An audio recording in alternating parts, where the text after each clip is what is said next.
Adina. Oh, good morning to Adina. Are you there?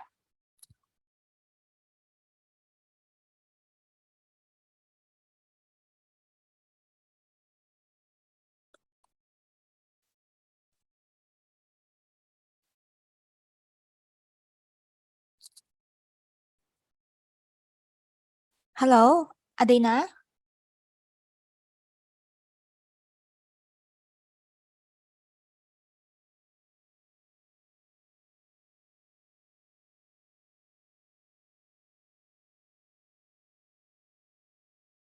Um, may I know if Dr. Huda is here?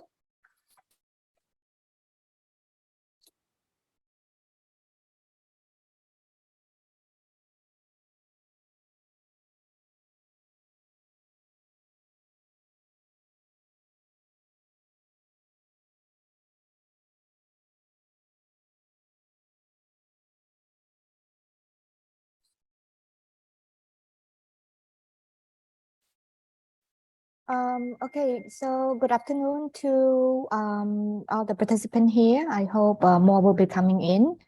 May I know who is actually here? Can you raise your hand in the reaction button of the Zoom?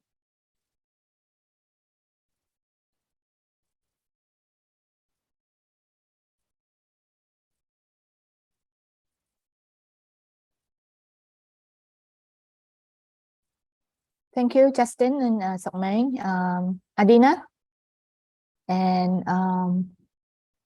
Ling. Okay, so to not to waste any more time, I would like to introduce you all to module number 5. We were supposed to do it on the 5th of August, which was Friday last week, but we have an incident with our trainer who contracted COVID, and now he's all right now.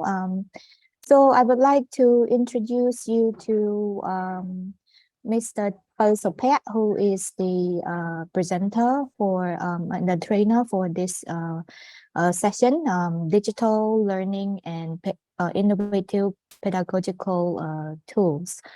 So Sopet will present you with the objective of the session and the content that will be presented to all the participants today as well. Thank you, Sopet, for joining us. The floor is yours. Right, thank you very much. First of all, I would like to test the sound. If you can hear me well. And can you hear me? Yeah. Wonderful. Yes. Okay. Yes, I can. Thank you. Right. Thank you very much. So I think it's my great pleasure to share with you some knowledge that I have accrued, for almost a decade being a lecturer at the university. And today I'm going to share with you some ideas about innovative pedagogy. So please give me a moment. I'm going to start first with some activities for everyone to participate in. May I ask also one more question? Are you sure you are able to share the slide? Do you think you are able to share the so. slide? Yeah. Or do you need to? I think I can. Yeah. Okay, thank you. Right. Okay, so can you all see the screen that I'm sharing with you? So this one, it should read join.nearpod.com or in the app. I would like to ask everyone to go to your browser. Just go to your browser and then type this link, join.nearpod.com, and then it will ask you to type in the code. This is the code JNPAI. I'm going to copy this link and paste in the chat box. This is just a warming up activity while waiting for our colleagues to join. So I want everyone to get involved with this one and to familiarize yourself with this tool, because we are going to also talk about this tool in this training as well. So please, all together, go to link one.nearpod.com in your browser, or you can also use the link that Justin, I think we cannot hear you well. It's a little bit, slow. yes. I see. How about now? Can you hear me better? Yes, but your voice got cut off sometime. Oh, I think, yeah, probably I'm a little bit far from my computer, I guess, and probably the internet is lagging, but now everything is fine, is it?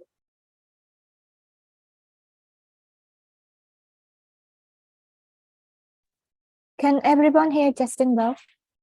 Yeah, I can From hear here him is well. okay. Or maybe is it just Yeah, my very internet? clear. Or... Yes. Okay, thank you. Thank you, Dr. Huda. Yeah, thank you.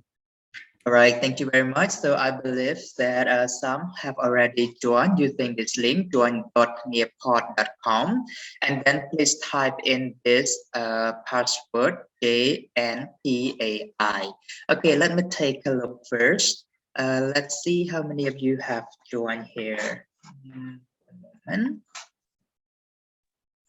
Can you paste the link in the chat? I have already Oh, put it in then chat. the code. Oh, that's the code. Okay, got it. Okay, Thanks. you're welcome.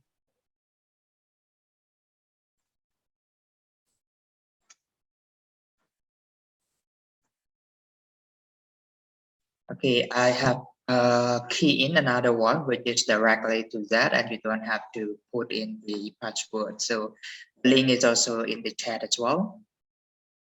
And click on that one, and then it will lead you to your browser.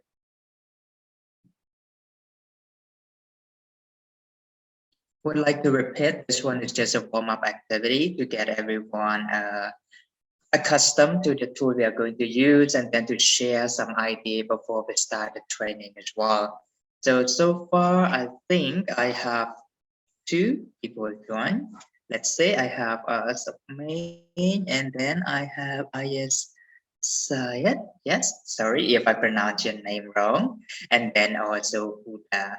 All right, so I have 3 people joining. So just wait for a moment. We're going to start this all together.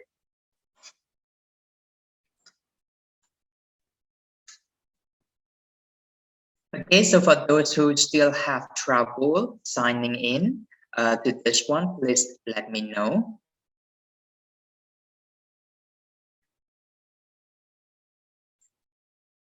Okay, let's just wait for another minute, and then afterwards, we are going to start this activity all together.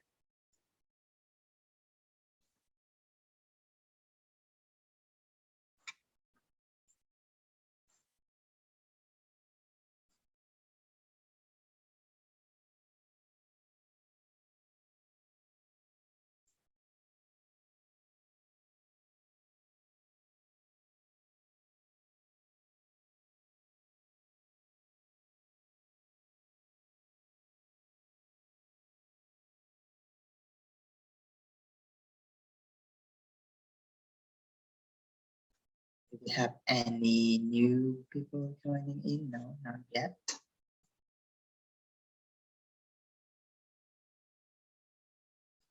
Okay, all right. Then I think we can start. So as I have been informed, the training today aims to enhance the learning experience for our students, especially in the field of journalism. And I believe that everyone here is an educator. So I would love to see how you describe yourself as an educator. So on your screen, I mean your browser, it's not the Zoom one, the one that you have key in the link, and it lets you browser over and see a blank paper. So please, I want you to draw a picture of yourself as an educator. You can, if you're using your mobile phone, you can draw by using your finger. But if you are on your computer, on your laptop, feel free to use your mouse to draw. And you can find a lot of tools at the bottom here, including the pen, the watermark color, and then the erasers or anything like that. I want to see your drawing. Okay, so could you please start drawing? You can draw in the link, okay, and not the Zoom screen, not the Zoom screen. After you finish your drawing in your browser, you can return to the Zoom screen to see the drawing as well as your colleagues as well. Hi, Justin. Yes, hello. Yeah, do you mean draw a face or what? You can draw a face of yourself, or maybe if you can add your classroom or anything, a picture that describes you as an educator. So we use the tools down here, the pen, the eraser, all this thing, huh? Yes, that is true. Okay. Yes.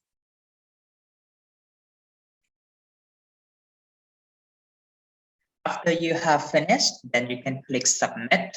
Then I will be able to get your drawing and to share this with everyone.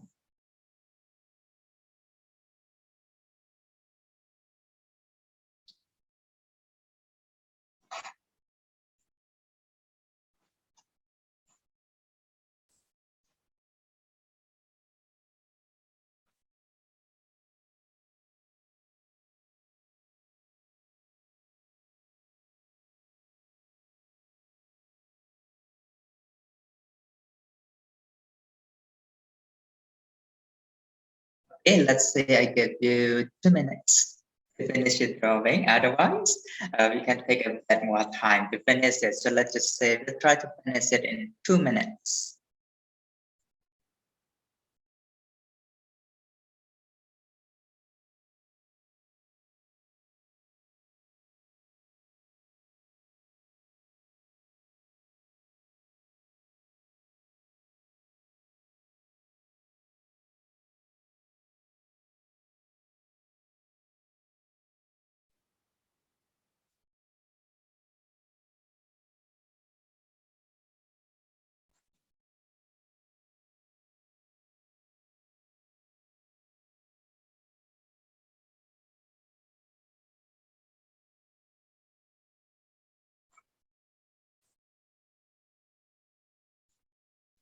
All right, so I have seen that some of words are still in progress, and then you say it.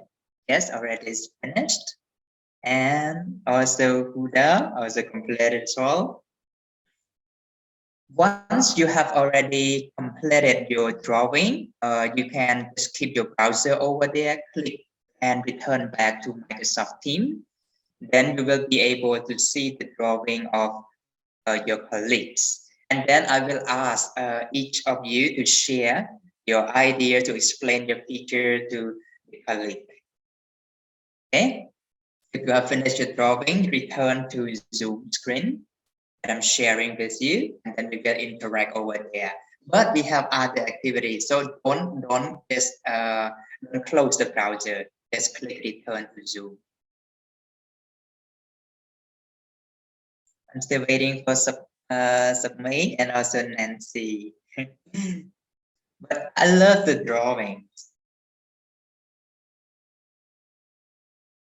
Let's say another minute, and then we're going to start sharing our ideas of us being educators.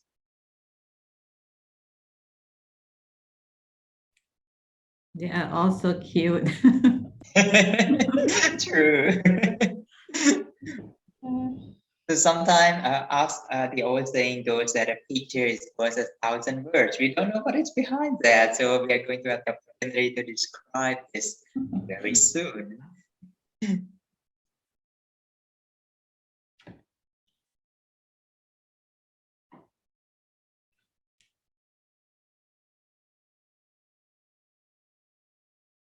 if you have finished, then don't forget to click submit.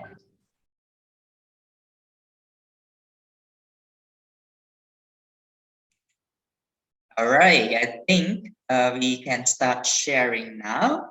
Let us start from, I think you can take a look at the Zoom screen that I'm sharing with you now.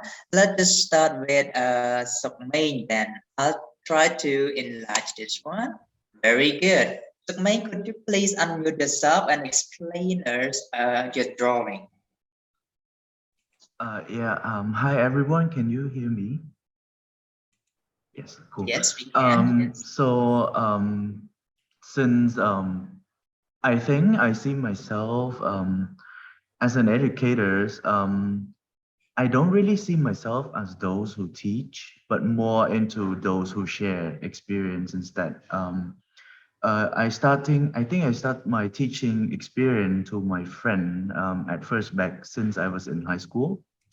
So my methods of teaching to the students are a combinations of everything, a little bit in traditional classroom format.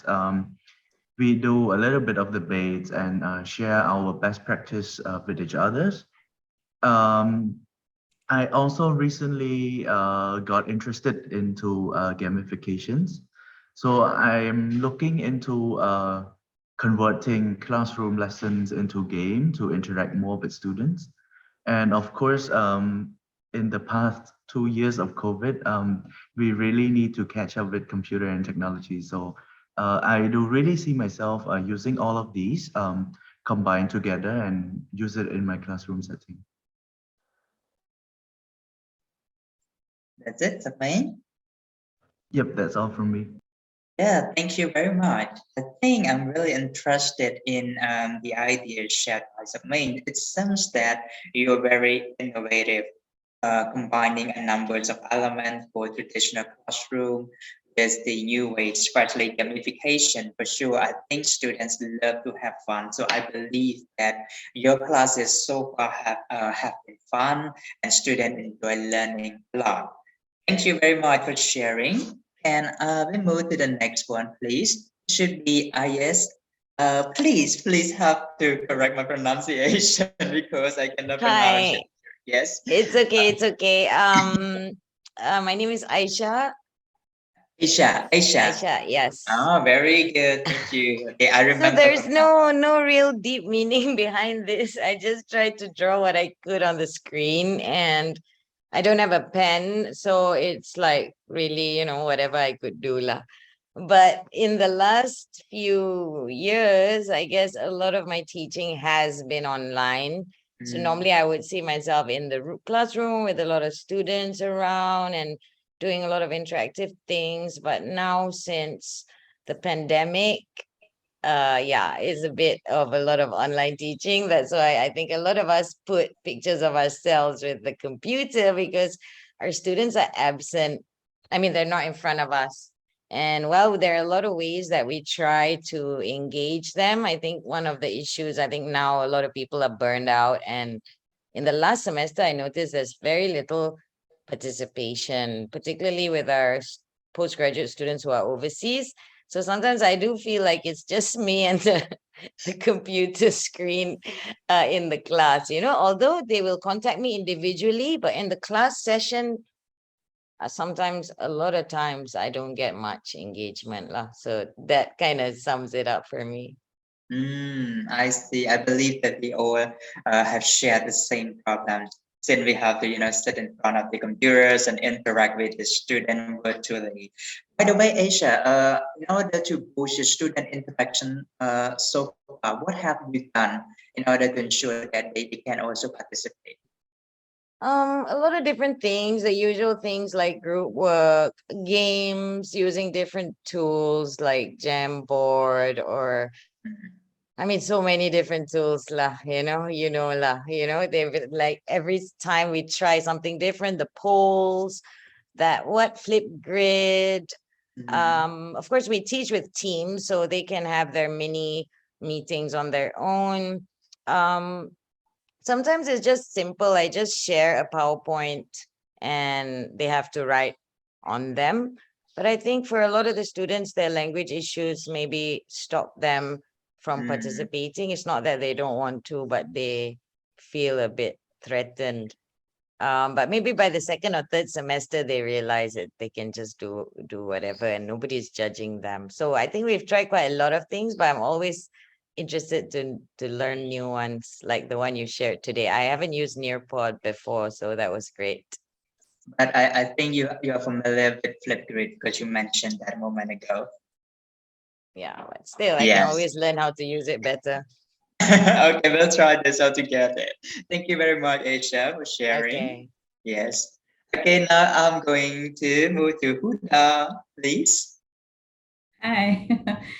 Okay, I'm Huda. I also don't know, like Aisha, what I draw just now, just whatever come up to my mind.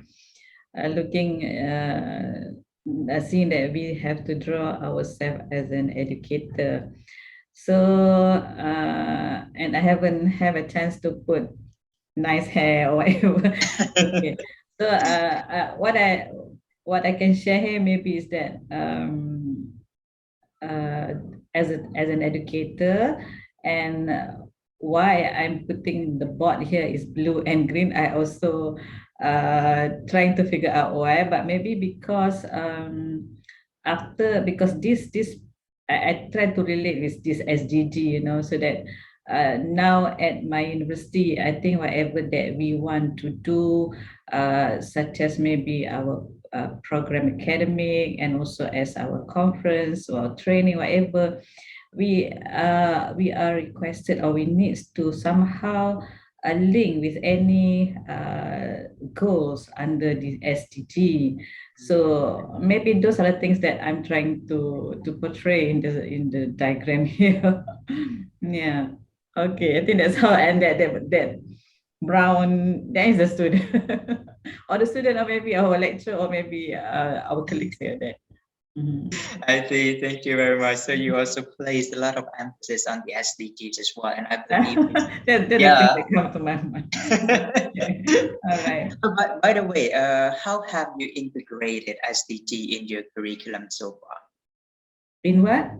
In your curriculum, I mean, in your In class. curriculum, okay. At our university, I think, and any Malaysian university now, we and under our ministry, we have to relate one or a few courses that we teach to the student relate to somehow how we're going to do with the environment, something like that, you know, education, how to creating a better education to the community, to create a better environment, all these things, and that relate under SDG. So, for example, in my school, in my the program that we try to relate, we try to do some of the community service to our community, to our some villages and so on, and we relate it maybe, for example, to the environmental issue, something like the weather, the what do you call that? The healthy living, how you want to avoid pollutions, all those things. So we try to pick up maybe one or two subjects and try to relate with any suitable SDG, and we do like a community service. We engage the community with our students. We bring our students to do some project with the community, something like that. All right. Yeah, that's very interesting one because the student will get to do the project at the same time they can enhance the knowledge about the SDG and the content of their course. Yeah. Okay. Okay, thank you. Thank you very much for that. Okay, so we move on to Adina. Adina, would you love to share with us the Cute meaning tree, Adina. Hi everyone. Hi. Hello. Nice to see you all. Excuse my drawing. I'm new with this app. I haven't worked with it. But what I tried to draw is sort of a metaphor, especially after 2 years of online training. Okay, a teacher is like a tree, a tree that faced an environmental impact. The online, I missed a lot being in classroom and having that energetical exchange with my students. We faced constraints and challenges working in online, so no diversity in that part. So the fruits and flowers and all the seeds and everything that goes with it was the nutrient, also the knowledge. It was very hard to create oxygen, a lifelong learning, but we did okay in the end. So yeah, we as teachers, we need to empower our students, to help them grow. We grew, and from our knowledge, we helped our teachers to grow as well, to create a friendly and diverse environment that will help them achieve their purpose. So yeah, it's a life circle, it's a long life learning experience. Yeah, it was hard, but yeah, now I'm very glad that I'm back in in the classroom again. Yeah, I'm not very okay. I can't say that the online also taught us, and we learned together with our students to develop in that new environment as well. We adapted, and yeah, we overcome the challenges. Thank you very much, Adina. I love how you Yeah. metaphorically symbolize this trait with teachers having to, protect the students from the harsh situation to experience of COVID, but we still, give them the opportunity to learn and to grow as well. There's a lot of hardship going all around for us as a teacher, but Yes. I think that the situation has gotten a little bit better for us, and hopefully it's going to be better and better throughout the time. And we managed to come back to our classroom and fully have our students learn. Love it. Thank you very Yes. much, Adina. Yes. Yes. Thank you.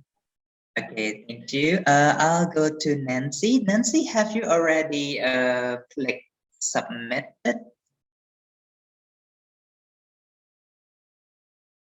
Nancy?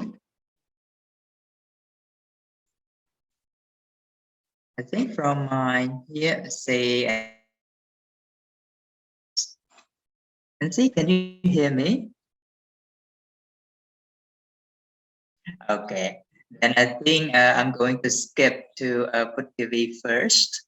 Could you please share with us the meaning behind the drawing? Yes, hello. So it's just one aspect of the drawing shows an aspect in the classroom as me as a teacher, and we have the lessons for the students, and the fact that the students are standing and not sitting on a chair. They usually in my teaching, I would want to include activities that involve them moving around and interacting. The physical activity of them moving around in a way motivates them to interact with other students and making sure that they are not, bored or sleepy in the class. So interaction and engagement in the class is very important, I think, in the aspect of teaching. Yeah, thank you. Okay, I believe that you have emphasized the roles of interactions and movement of students in learning. So very sure in the physical classroom, students have the freedom to move all around, but in the virtual one, it's very restricted. What have you done in order to ensure that we still can have motivation to learn? So during the virtual class, in COVID time, every time we go on a session on Microsoft Teams, I make sure I call everyone's name, that no one is being left out. So the students, at least they have this sense of attentiveness to the class, so that they know the teacher have not forgotten you, and you cannot just keep the the screen open and keep the session active, but go do something else.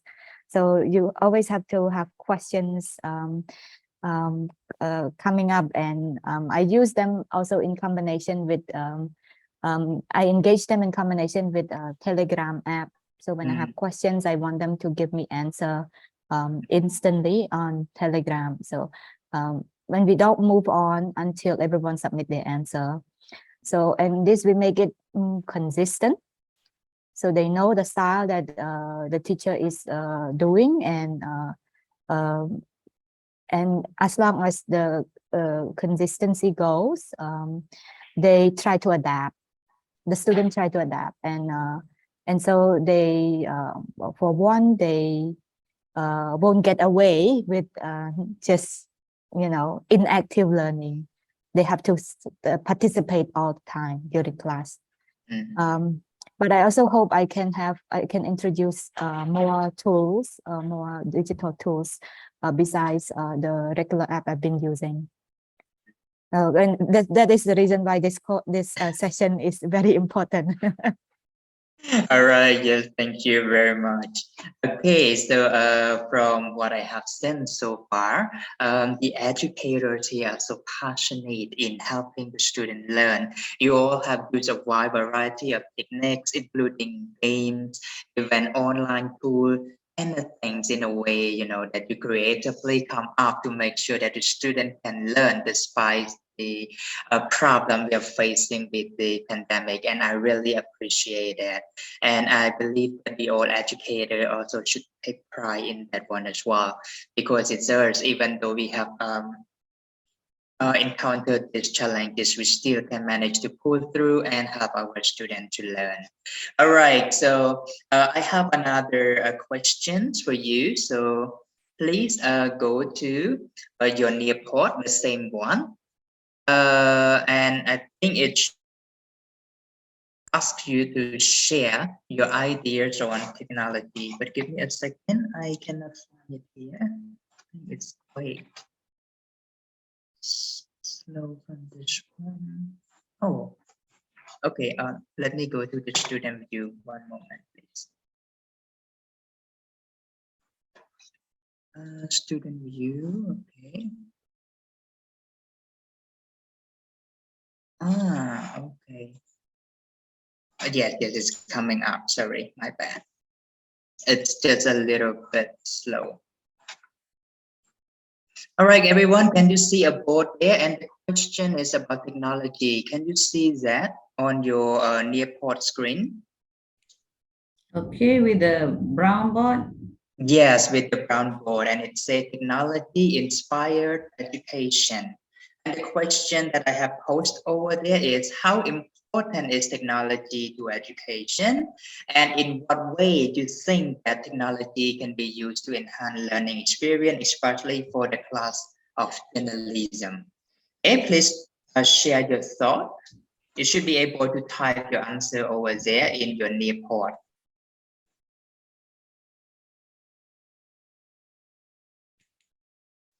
Okay, let's give you 3 minutes to write down your answer. And then after you are finished, click submit and come back to Zoom screen to see your answer and your colleagues.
can see some up to the screen.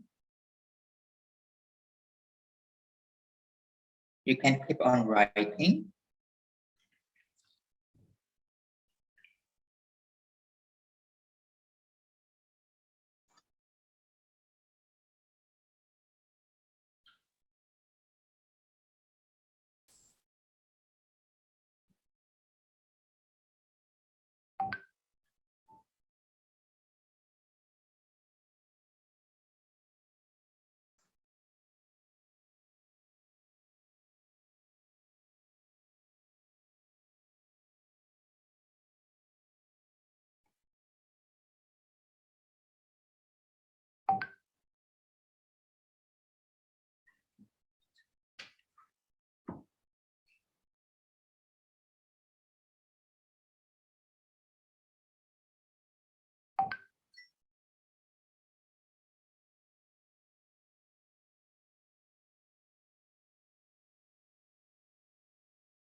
Okay, 1 minute. And then we'll take a look at this all together.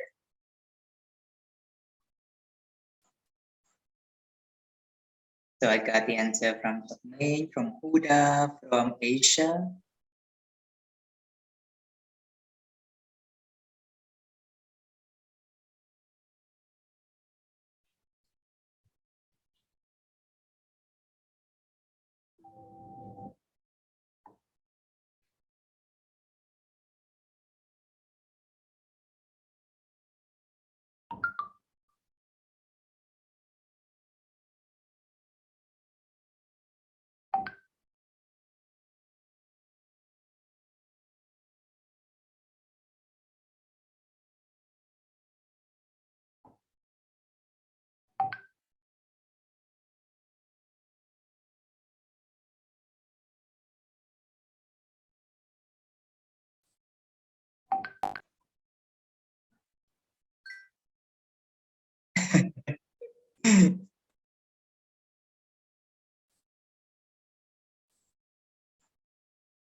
Sorry, Asia. I think I forgot to increase the numbers of word limit. So No, that's the no, it's reason. fine. It's fine. I should have seen it. Yeah.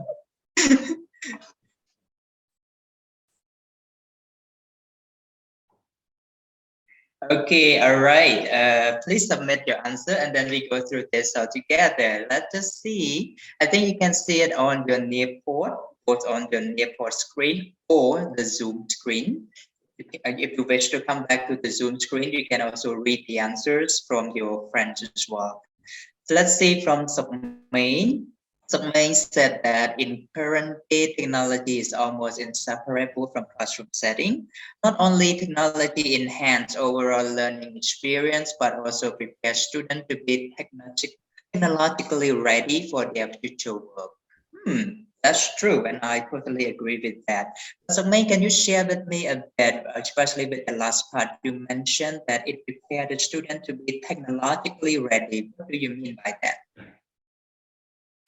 Well, I think in the case of SDG and also in modern journalism, where we have shifted from just writing feature articles into a medium news, students are required or practitioners are required to have technological skills to write, to publish the articles, but also to leap into a more innovative way of journalism, like data visualization, data journalism.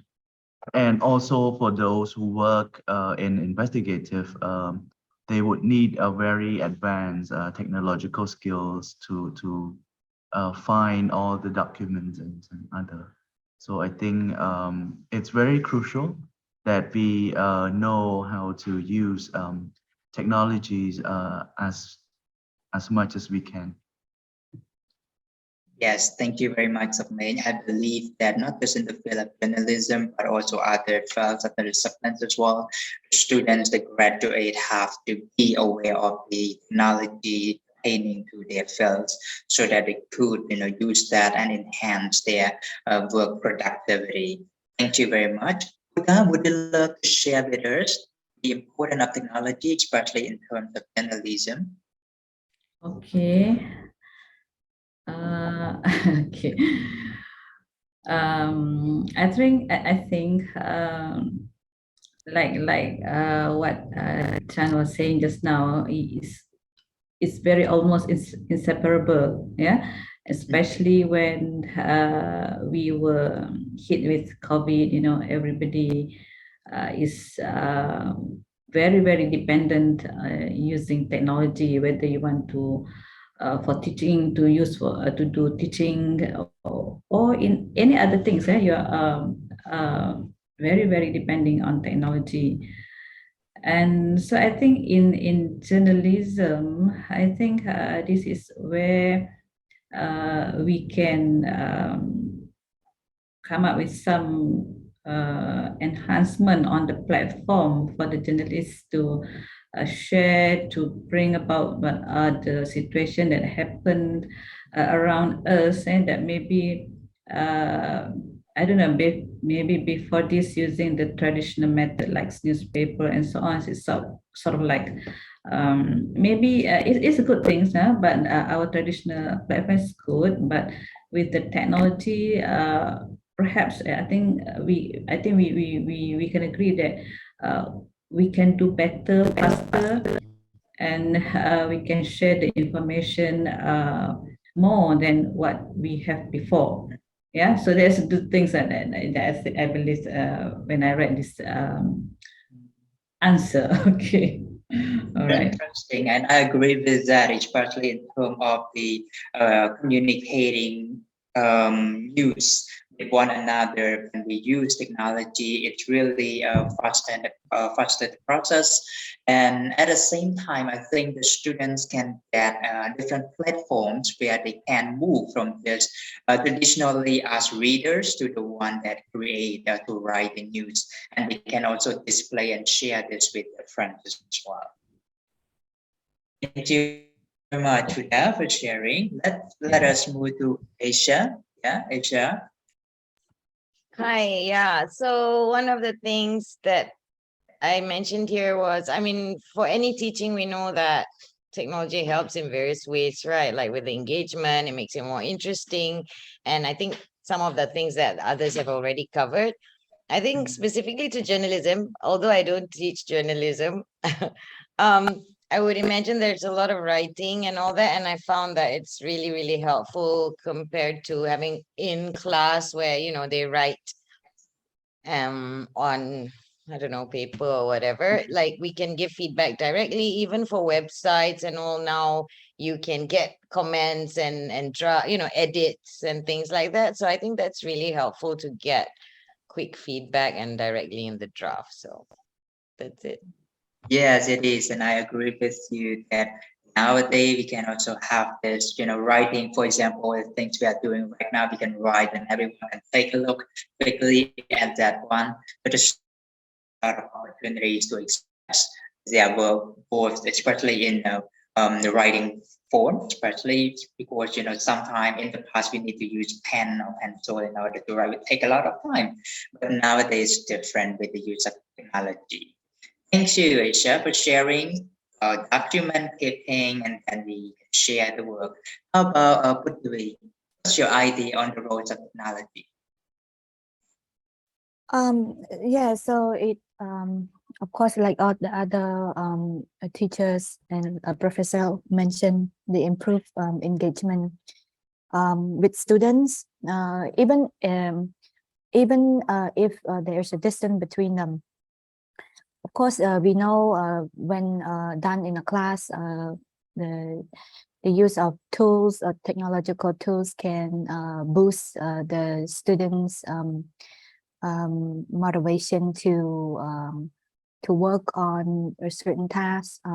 Also, you can use them to help them review, to help them recap or but especially with the distraction and the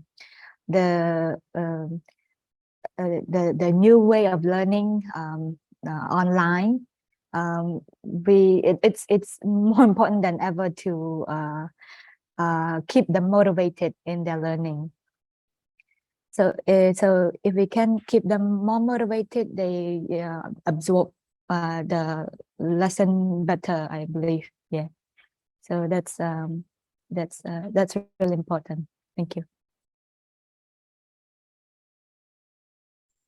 I believe so as well, because if we just normally turn on Zoom and then talk to the student without giving them a lot of things to do, then they might find it demotivated. But if we integrate technology such as this important stuff for the student, the level of participation is going to rise. Okay, thank you. So let me move to Adina. Adina, would you love to share with us? Yeah, so journalists usually rely on technology, right? Especially nowadays, media changed. So as teaching future journalists, we have to help them adapt to these requirements. And of course, including technology in classroom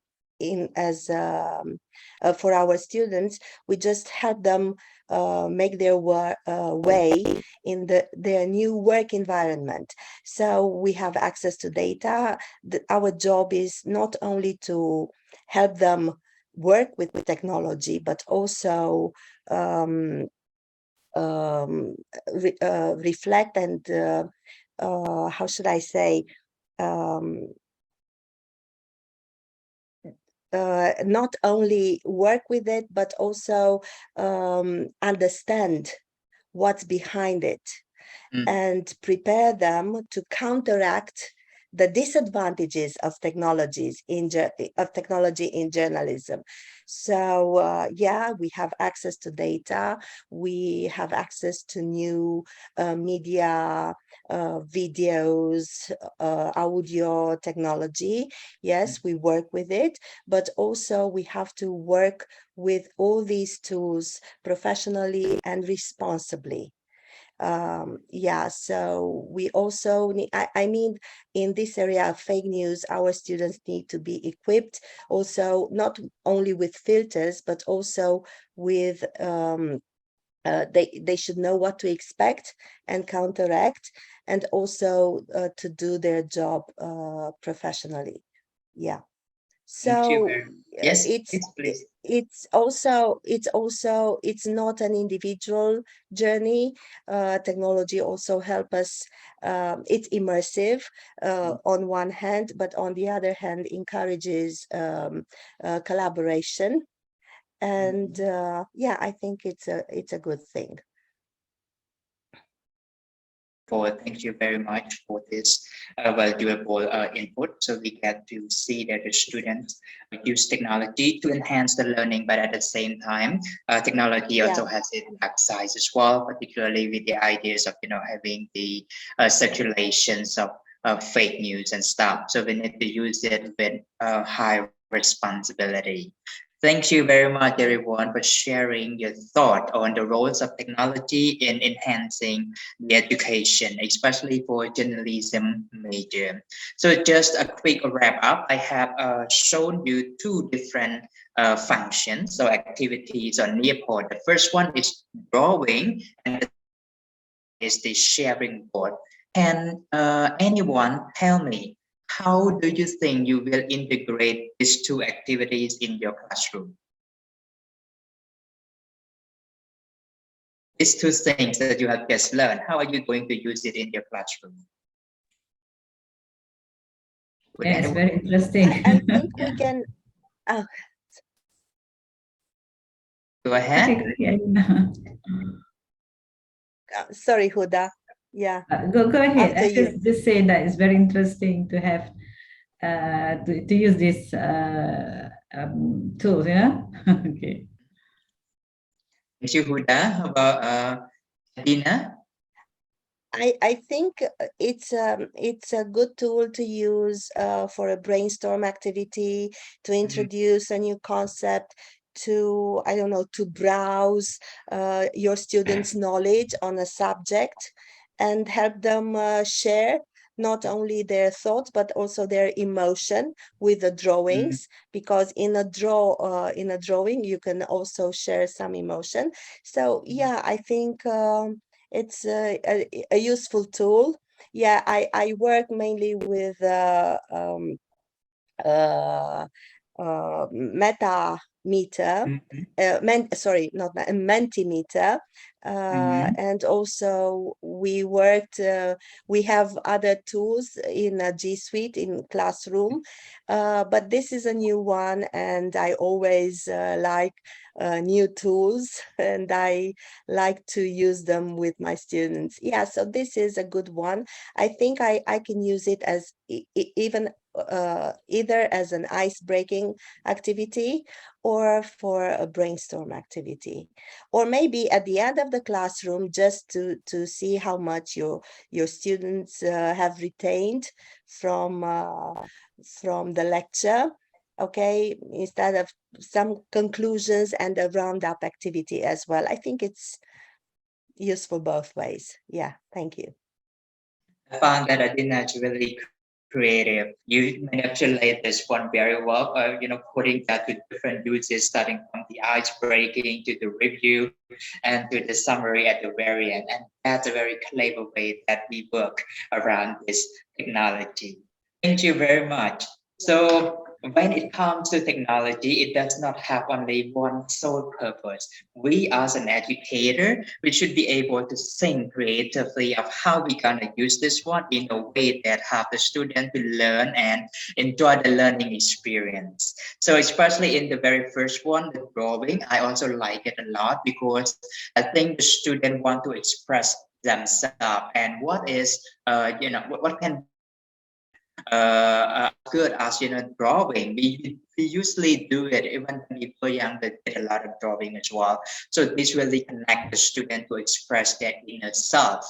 And I often use this one with the students when I ask them to share their thought, or when I ask them to how to tell the story in the newspaper that they have just read and other things, so they can just draw that and share with their friends without a lot of pressures. And at the same time, for this one, for the board for sharing, I think this is some things that we can see everyone's opinion, and at the same time we can work on we can ask the student to work on their language, their writing, especially if you're teaching language as well. You can also have the student to correct their writing immediately.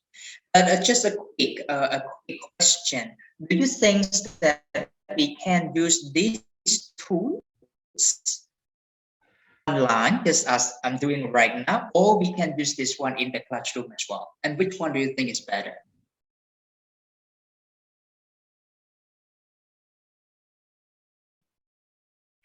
Justin, can we have the question again? Yeah. My question is this: I have shown you drawing and then this board, but we are now doing it virtually. My question is, can we do the same activity like this in the classroom, in the physical classroom? And if we can, which one do you think work better, in the classroom or online like this?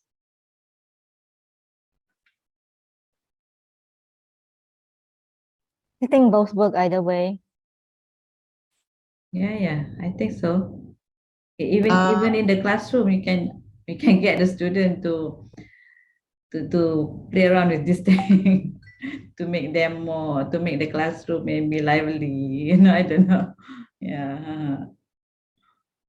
Yes, that is true. We can use for both ways. And especially I love it better when it is in the classroom, because I am a teacher. I can be there and I can see the student interact, they start typing and stuff, and we can also handle it more effectively and efficiently.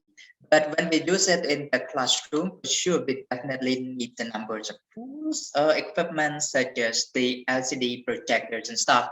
So if we have the projector, we are going to, show that's what I'm showing you right now on Zoom screen on the board, and then the student can see the answer over there while using the mobile phone or their computer as a mean of typing or interacting. So I have seen, according to my experience, it is more effective to do it in the classroom. But if we have problems such as with the COVID and stuff, we still can use it online. All right, thank you very much. As I mentioned, we have to be very creative in using this technology. This is just a warm up. Now, allow me to come back to our main agenda today, which I'm going to focus on the project-based learning. I want to make it as interactive, and we can share our opinion, and afterward we will work on a number of tools all together, which for sure you can also explore this further after the end of the training. Okay, so let me share the PowerPoint. Right, can you see the slide that I'm sharing with you, everyone? Yes, we Yes. can. Okay, thank you very much. Right, so today our training, the topic for module number 5 is about digital learning and innovative pedagogical tools. As we have seen so far, our educators here are very creative in helping the students to learn. We integrate the numbers of things ranging from games to technological tools to enhance the students' interactions. So today I'm going to introduce 5 tools which we can use, especially in the fields of journalism, but can be others as well. It doesn't have to be only in journalism. So the first one is called Trello, in the middle, right in the middle. Then we have Flipgrid, then Nearpod, Edulastic, and Bamboozle. How many of you are familiar with this, and which one are you familiar with most? Have you used Trello before?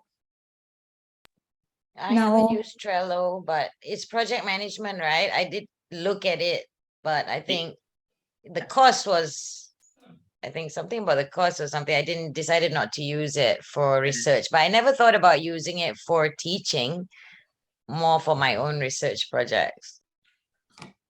Yes.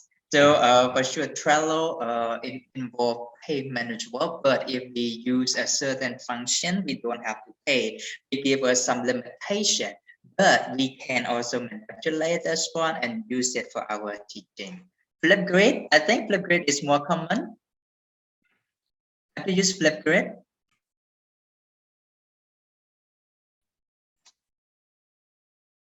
Yes, I think Asia have used Flipgrid. How about others? No. Oh, okay. So we're going to have fun exploring this together.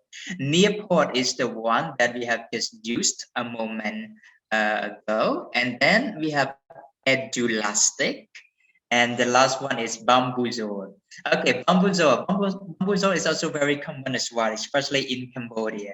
Have you heard or have you used Bamboozle before? I've used Bamboozle. Okay, wonderful. Can you share with us a bit about Bamboozle? What it is? Very similar to Kahoot for games and multiple choice questions and stuff like that. Yeah, so it's about a game. So these 5 tools that I have selected today, each of them has different role. For example, Trello is about project work, especially when you assign the work to your student in group, and then you want to make sure that they work effectively. You can use the Trello to help them stay on track. If you want to boost the student engagement, especially you want them to have videos to express themselves or the ideas about topic, Flipgrid is the one you are looking at.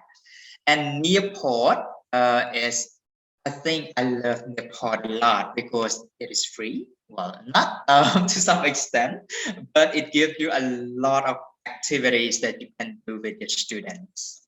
Now, moving back to the right-hand side, we have Edulastic. as teachers, we need to assess our student. Edulastic is a tool for assessment.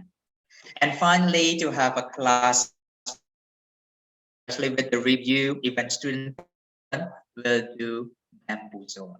Right, that's our task for today. We are going to look at this and how to design all of them. But before we go to that, I would like to discuss a topic with you first, which is project-based learning. It is an innovative way of teaching and learning. Actually, it is not new. It has been there for decades, but just lately it has received a lot of popularity and support worldwide. Have you used project-based learning in your class? Anyone? Have you used project-based learning in your class? Yeah, some of the courses, Yes, Justin. yes. Okay, so I would love to hear more from you then. So who would love to go first? Let's say Huda, you can go Okay. first, and then Adina, yes. Okay, okay. Our program is IT program, you know, Bachelor of Science IT. So most of the course, especially for the 3000 level, there are projects to be submitted at the end of the semester. So in that case, I don't know, but I think what we are doing, for an example, is that even though this subjects more towards programming or something like development software and so on, but there is a context. There is a context that they have to pick up one particular case, you know, and then this case will become their project.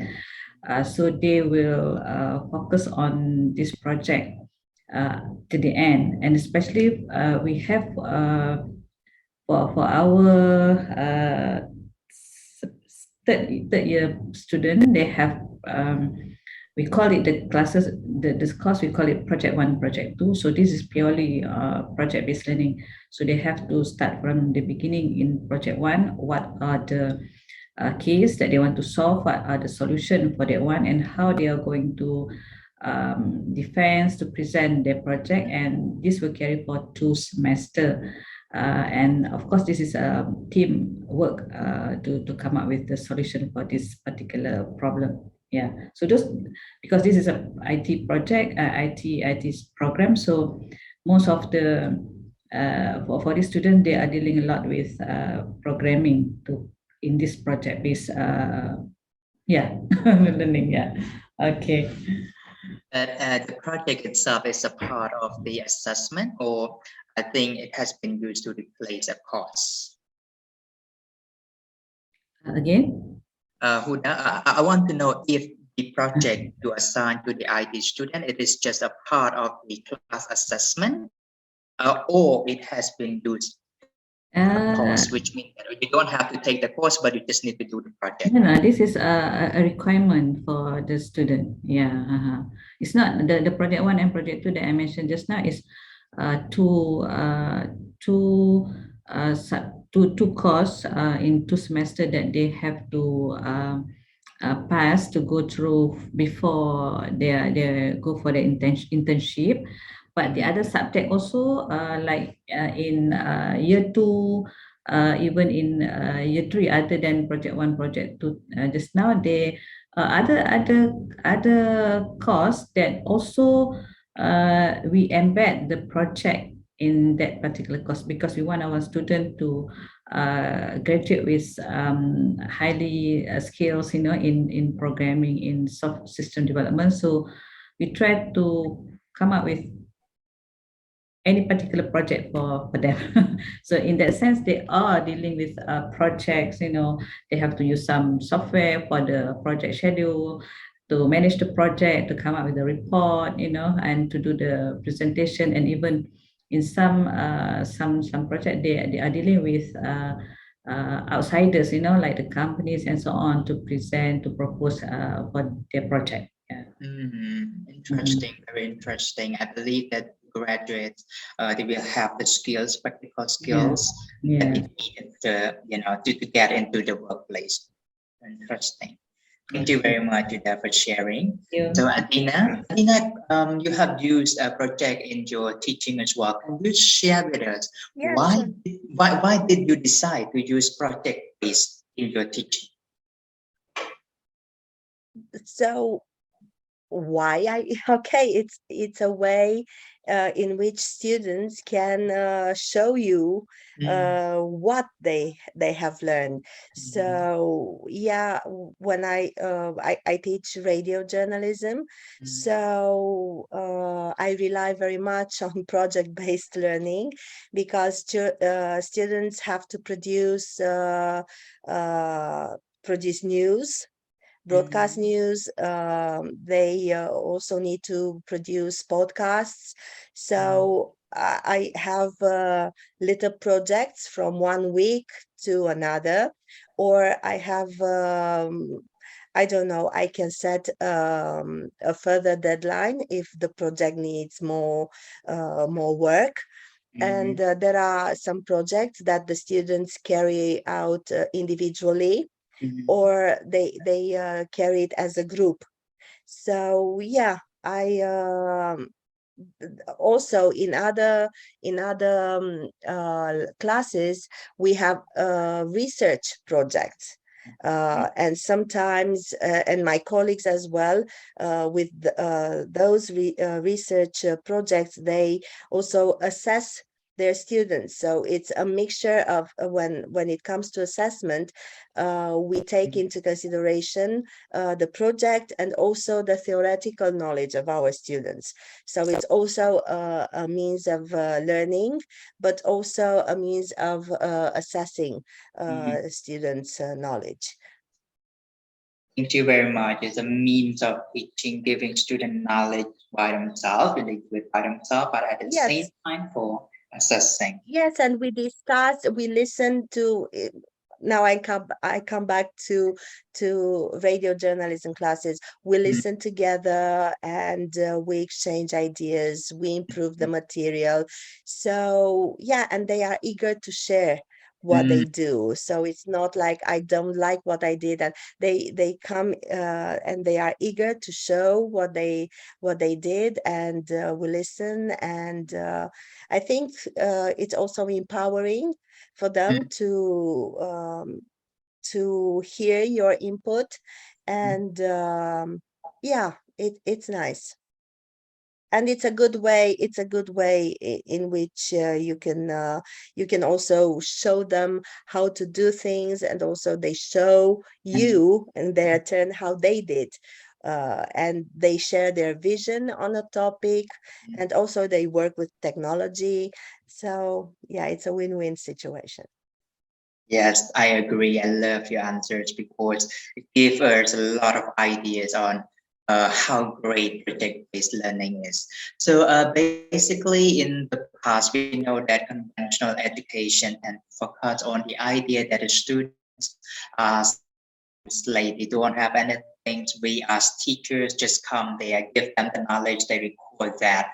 But I believe that in this 21st century, the idea is a little bit obsolete, even though it may be applicable to some situation for sure. But now we want the student to construct their knowledge, their learning experience, because that is the way that they can learn even better. Because I'm pretty sure that you are well aware of the Bloom taxonomy. Just understanding, remembering the knowledge given by the teacher, the information is not enough. The students will have to create the knowledge by themselves to achieve the highest level of learning. And that is why a project-based learning has gained a lot of popularity, because as Adina mentioned, it's really empowered the student to work on the real life activities, the real life problems, especially those related to the contents of the study. So they don't see things abstractly, but they can get to work on that one hand on. So they don't only learn the content theoretically, but they do practice. In this way, their learning is really, really rich. So as you can see, I have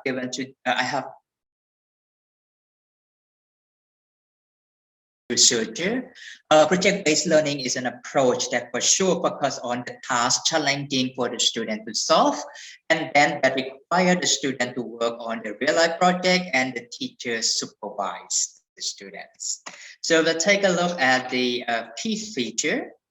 Normally for project-based learning, I'll just go with this one quickly. You need to have the active learning, meaning that the students, both the students and the teacher will have to engage in the learning experience. They are the one that bringing input and then have and share with each other. At the same time, the project that they do will have to be related to the real world. It's not something imaginary. It has to be something that the student can see that is happening in the society, that is facing their fields, and they have to find a solution to that one. And the teacher's role in project-based learning is no longer the one standing in front of the class and then just spreading the knowledge, but now the teacher will be the facilitator, giving some ideas on the students on the topic, help them when they ask for help, and ensures that they are on the right track. And at the same time, they also assess as well the student work, but more a supportive role rather than just to be the one to pour the knowledge. Project-based learning is also quite interdisciplinary. So if you ask the student to work on journalism topic, the student does not only involve that, but they need to also work on the technology. They might want to get the idea from other fields such as and stuff. They need to collect those knowledge in order to understand the matter clearly and solve the problem. And that's why it is very interdisciplinary in nature. Also, another feature is cooperative learning. Oh, forgive me, I put lettering. I have forgotten an N here. So students really cooperate and work with each other, which is something else we want a student to develop in the 21st century, for them to work together, to know how to accommodate differences in the team. So when they have a chance to work well with other people, and eventually we need to have a product at the very end. I think these are all some things we know, and the advantages. It really boosts the academic achievement. The student can understand the matter deeply because they don't only learn the theory but the practice. They get a 21st century skills. They get more positive attitude, and at the same time they can improve their work habit. I go a little bit fast with this one because I know that the effectiveness of project-based learning. But this one is some things that I want to discuss with everyone. For those who have experience giving project to students, what are the challenges you have encountered? How about, I think, Sokmain and also Prithvi? Any one of you would like to share the challenges that you think you have faced when you give project-based to students? Mainly technical in my part. So they needed maybe more help to get accustomed to technological requirements when it comes to editing in particular. But yeah, this is the most important one. About technical part. Yes, thank you very much, Adina. Sokmain, what is the challenge? Well, I do agree with Adina on technical part, but particularly here in Cambodia, sometimes it's quite a challenge for students to contact sources because the overall trust in journalism are not that high. So they are having hard time connecting to sources. So yeah, I would say, yeah, that's one of the challenges. And also,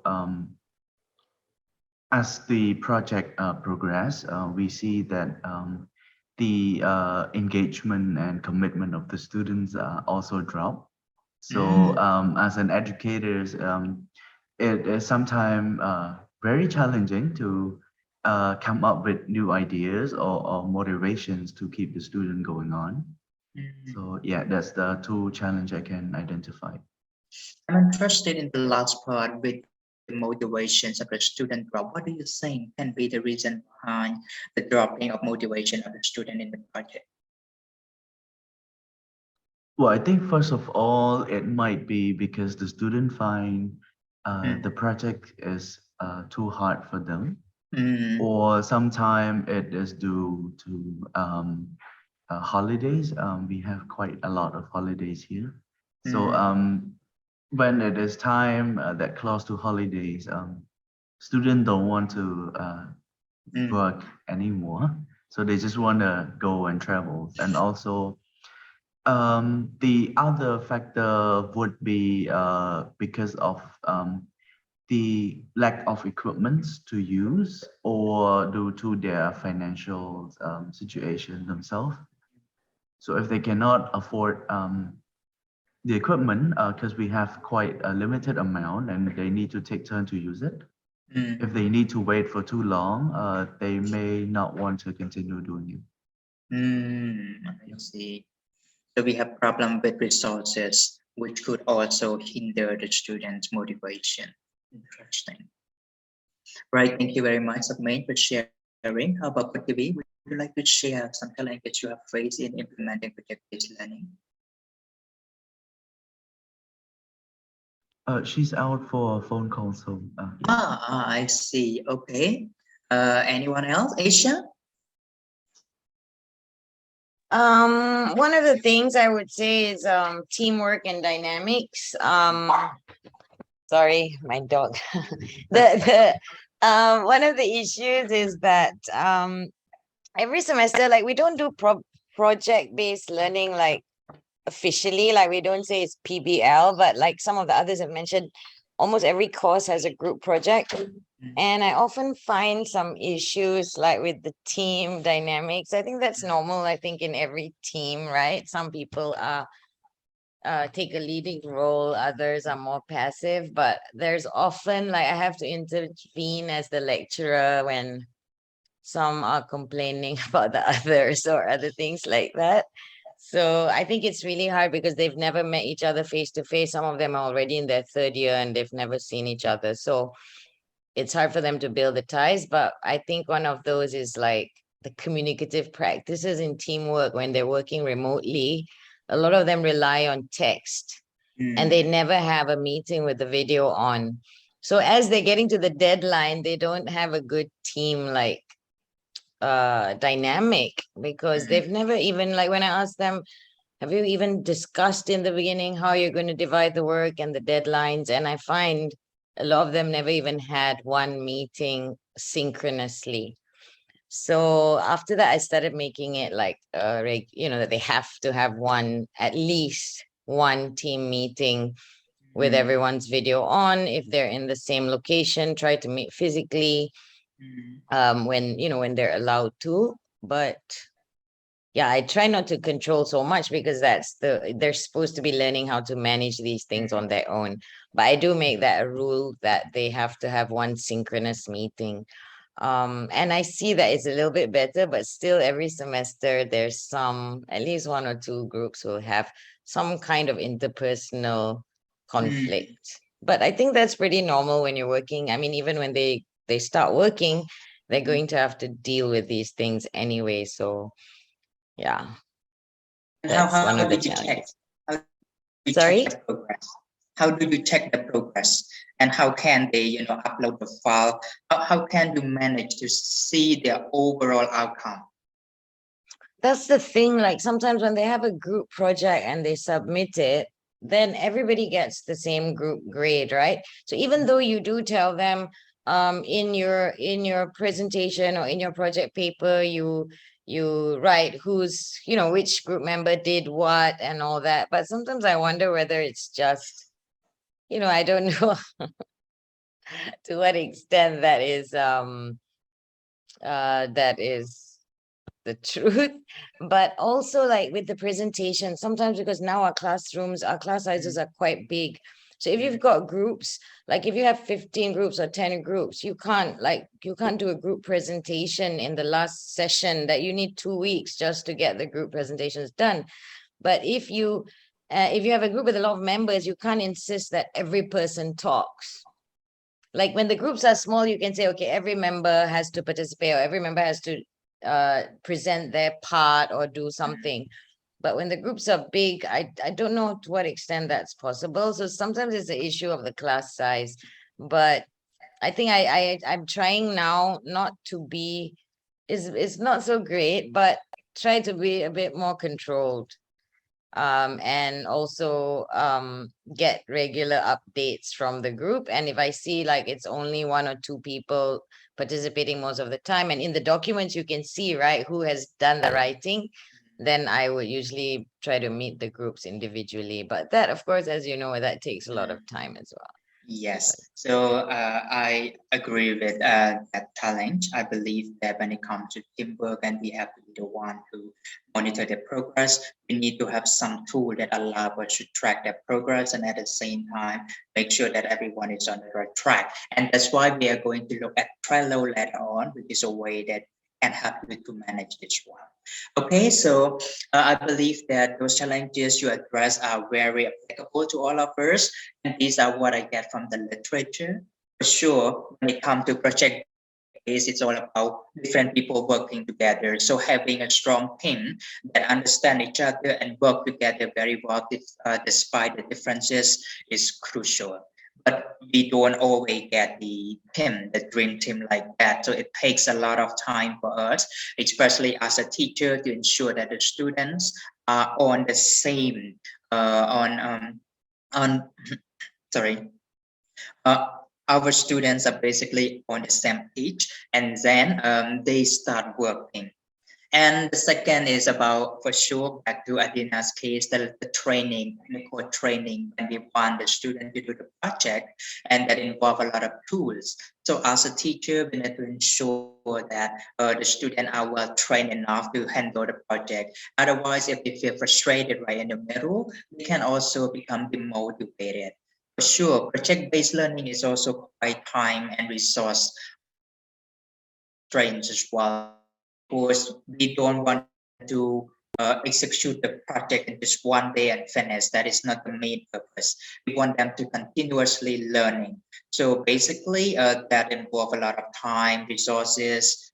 That something mentions, they need to have enough tool materials in order to execute the project. And if they don't have one, then motivation will decline. And as a teacher, we ourselves, sometimes I believe we feel anxious because when the student don't get to do the project that we want, or they're not on the right track, we feel the anxiety. And it's very difficult and different from the very conventional, and then prepare, give a lecture, and that's it. But this is not the case for project-based. We as facilitators, we need to spend more time with the students. So it can be quite frustrating, and that demands a lot from us as teachers and our willingness to give to make the project work. And we need to also think about the input and the student freedom. One of the very things about project is we want the student to express their creativity and freedom as possible.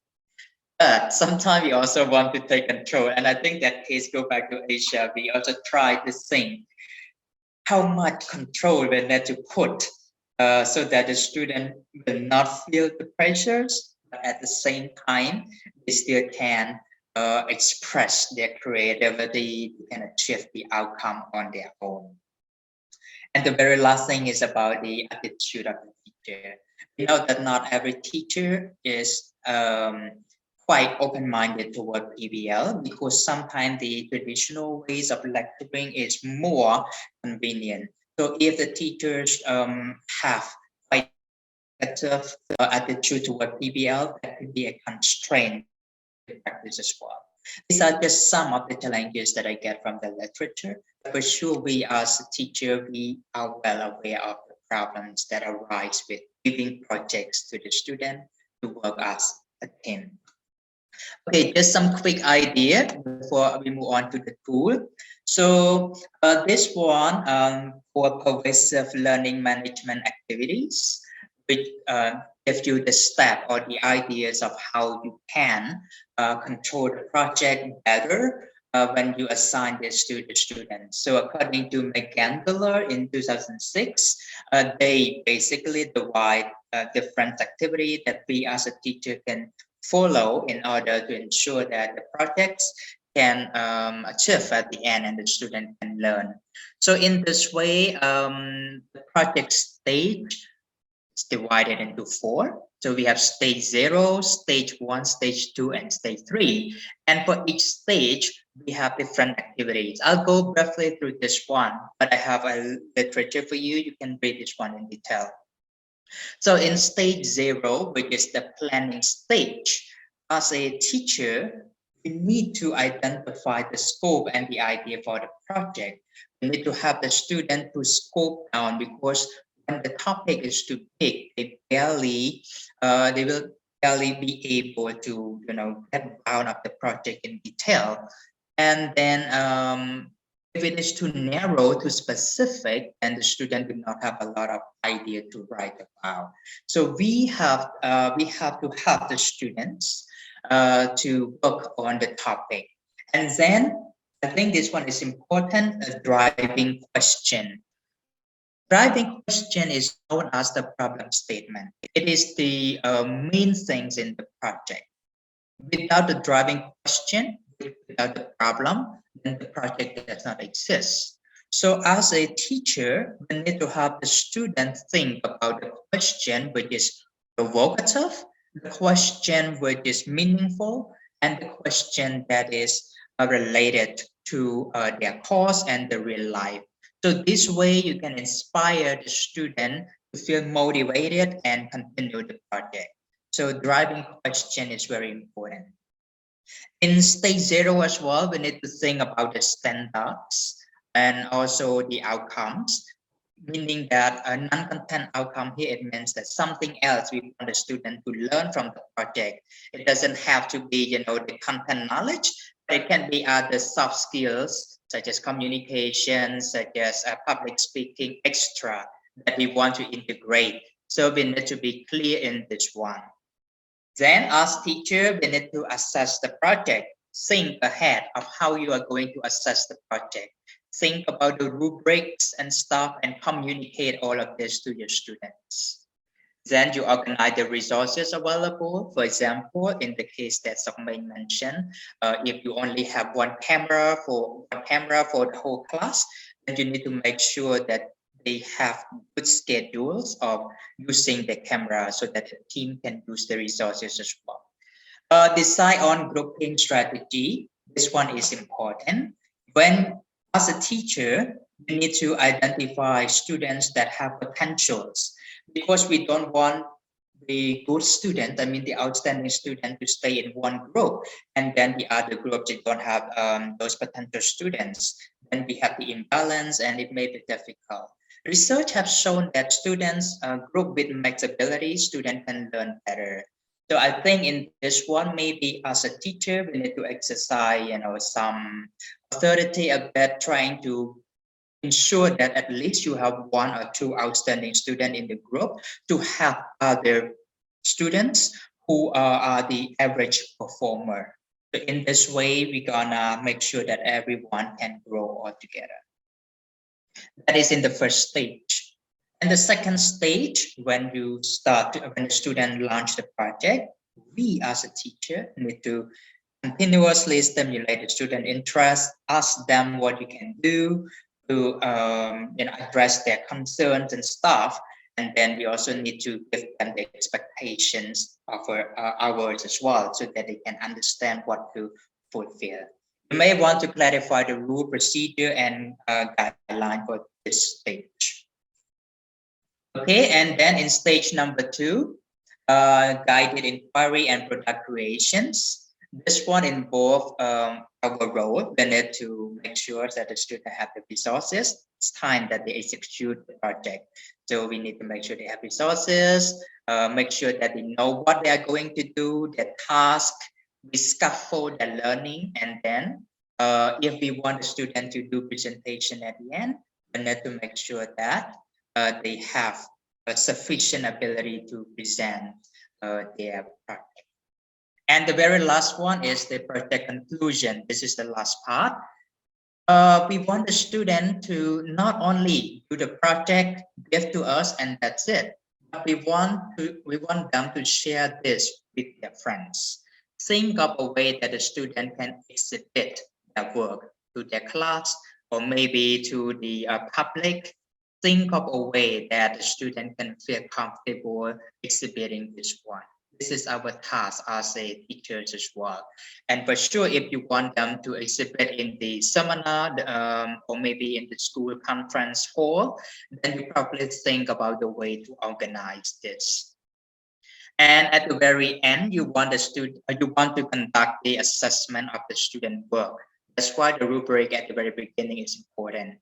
We want the student to do the project, but we need to assess the project as well. Otherwise, the student will not wholeheartedly devote to the project. And the very last one, which I believe is important, is the reflection.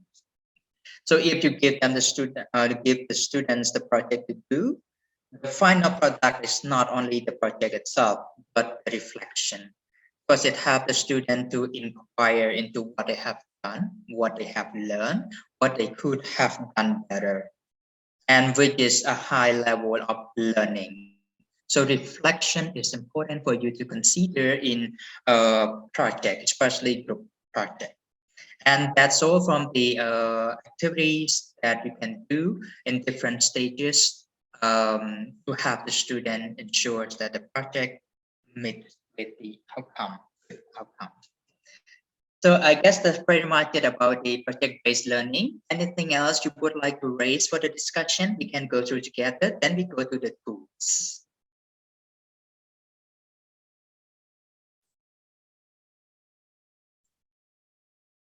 Is everything okay?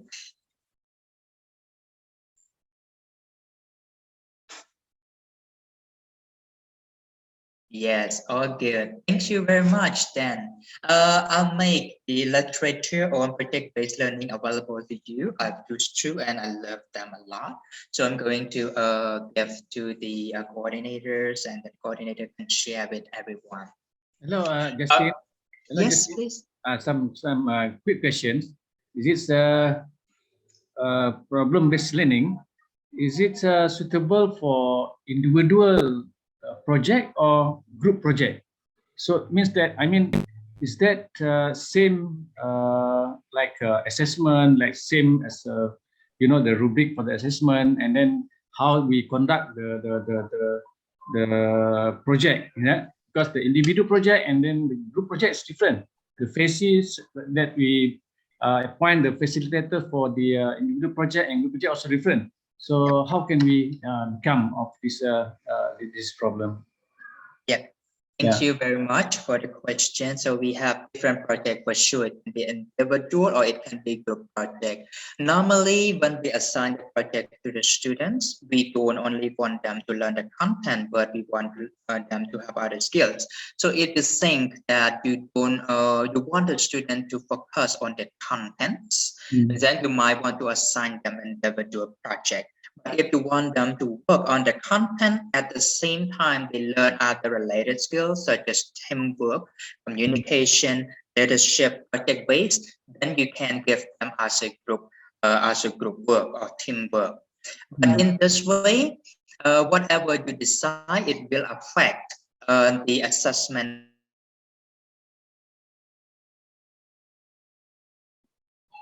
Fit with nature. For example, So we were losing you a bit earlier. It will affect, and then you got cut off. okay. How about now? Is it okay? Can you hear me better? Yes, we can hear you. Okay, yeah. Okay, I'm Okay, sorry. okay. I think probably because of the internet. Okay, so I'll repeat that. As I mentioned, we have for sure different projects. It can be individual, it can be group, and we are the one to decide the purpose. If we assign individual project to the student, we might want them to explore on their own in-depth knowledge of the content. But if we want the student to improve not only content knowledge, but other related skills such as teamwork, communication, leadership, project-based, etc., then we give them as group project. But whatever we choose, that will affect the rubric. So as I mentioned, if we want to have to access individually, we design different rubric. But if we have the group projects, then the rubric can be the teamwork and other things as well as an item for assessment. Did I answer your question? Yeah. Yes. Thank you So very the much. nature change according to the different type of project assigned and according to the purpose. Whatever the case is, your role still remain the same as a facilitator. You continue to work with either one student or a group of students and help them, guide them. Okay. Okay. All right. Thank you, Justin. Any more questions?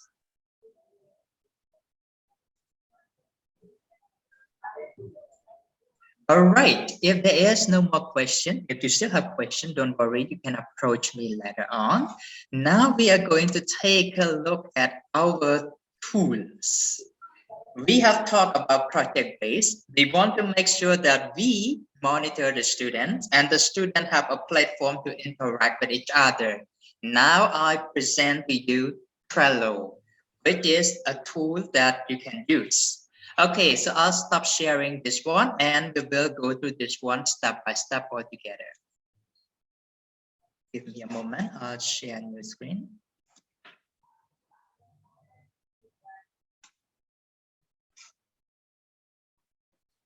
Okay, so in order to use Trello, oh my bad, I forgot to introduce Trello.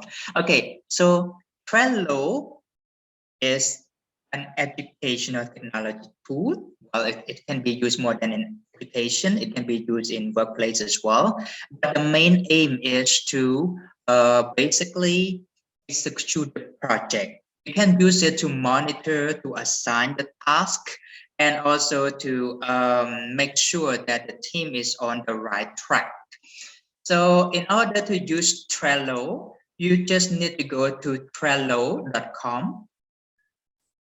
Go to Trello.com. Okay. Sorry, give me a moment for this one to run. Okay. Okay, let me go with this one. Sorry. I'll share another one because this one I have already had some design over there. I want to go to the one from the scratch. Yeah. All right, so we go to Trello.com.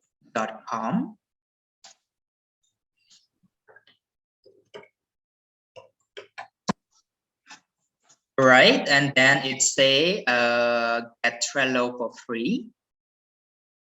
Well, it is not very free though because you have limited function. But if you use to a certain number of board, then it is free. So okay, so for this one, you just need to sign up. I'm going to sign up with Google.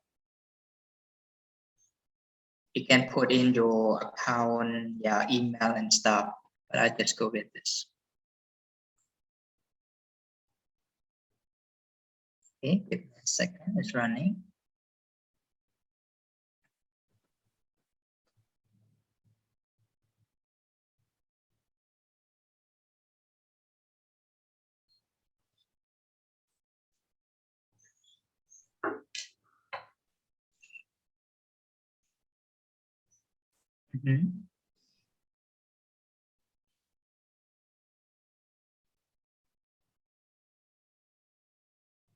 Okay, so that is the workspace. This one, when you get to Trello, first of all, it asks you to create your workspace. Your workspace is like an office or it's like a classroom. So you can have your classroom and different team inside, or you can have your office with different department, marketing department and stuff like that. So for this workspace, I will just name it, let's just say Justin Workspace. And then send the email. This one, you want the people, the students, so you can send them an email, write down the email, but I'll skip this one for now. This one, the premium, the paid one, but it just go with take me to Trello. You don't want to have the free trial, otherwise they will ask you to pay later on. So just take me to Trello.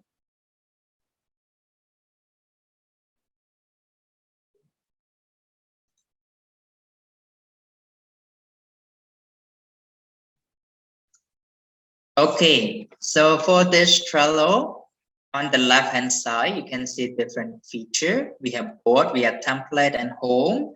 That is my workspace. Justin Workspace is like your classroom. Your classroom is here. And we have board, highlight, extra. Okay, I'll go to the points which are applicable. So first one, let's say that you have your project, or you teach this one to your student. So the student will create their own workspace as well, and then create the first board. They create the first board. A board here is like a team or activity. So board title here, let's just say, what is the project title? Let's just say journalism project 1. Okay, so you assign the student journalism project 1. That's the board title. Visibility, who can see this one? Who can see this project? Okay, if you set to private, only people in that group can see, in that project can see. But if you set to workspace, which means other team, as long as they are in that workspace, they can see. And this one, the public, anyone can see. So I think it's better you can go with the private one. Okay, just private one, and then you can click create.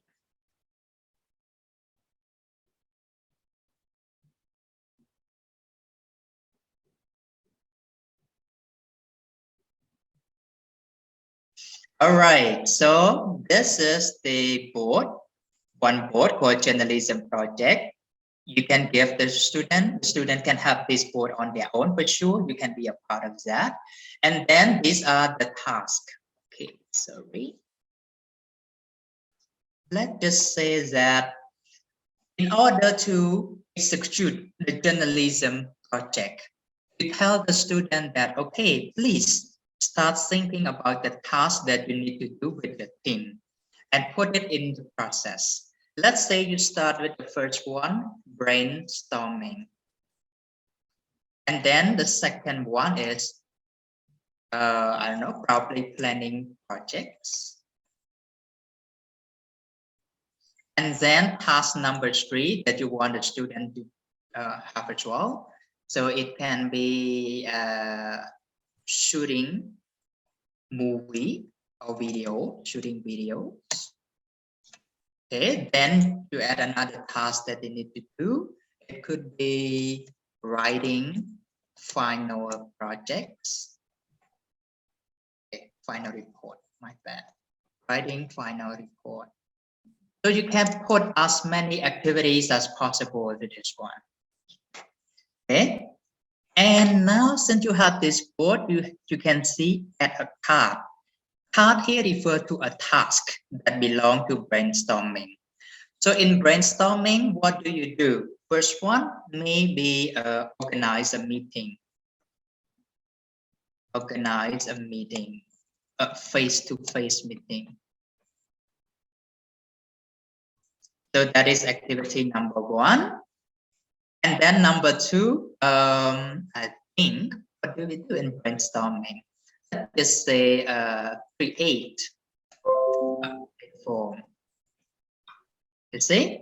So these you can keep on adding all the activity under brainstorming that you are supposed to do in detail. This way, the student can understand what they are supposed to do and they can stay on track. You as the teacher can also check the progress as well.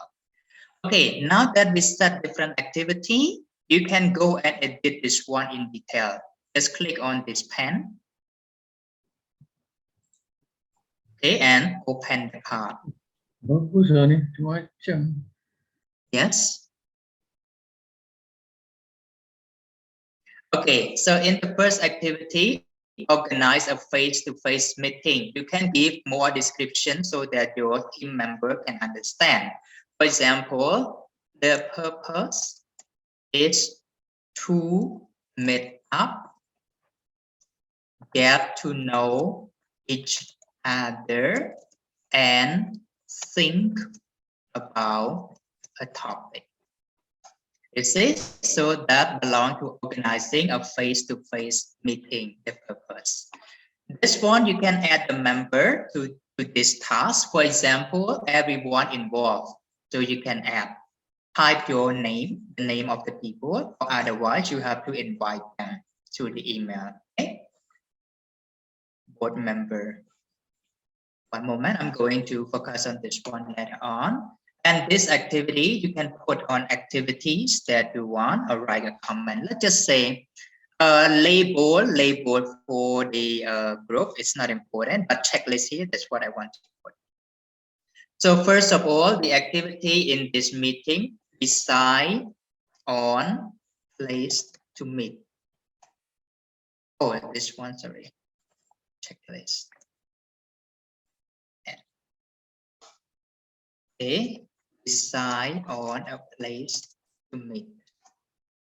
Then you can have think of a topic and finalize the topic. Okay, so this one can be a checklist. So when you have finished each one, you can click on that one and it will show you what you have finished.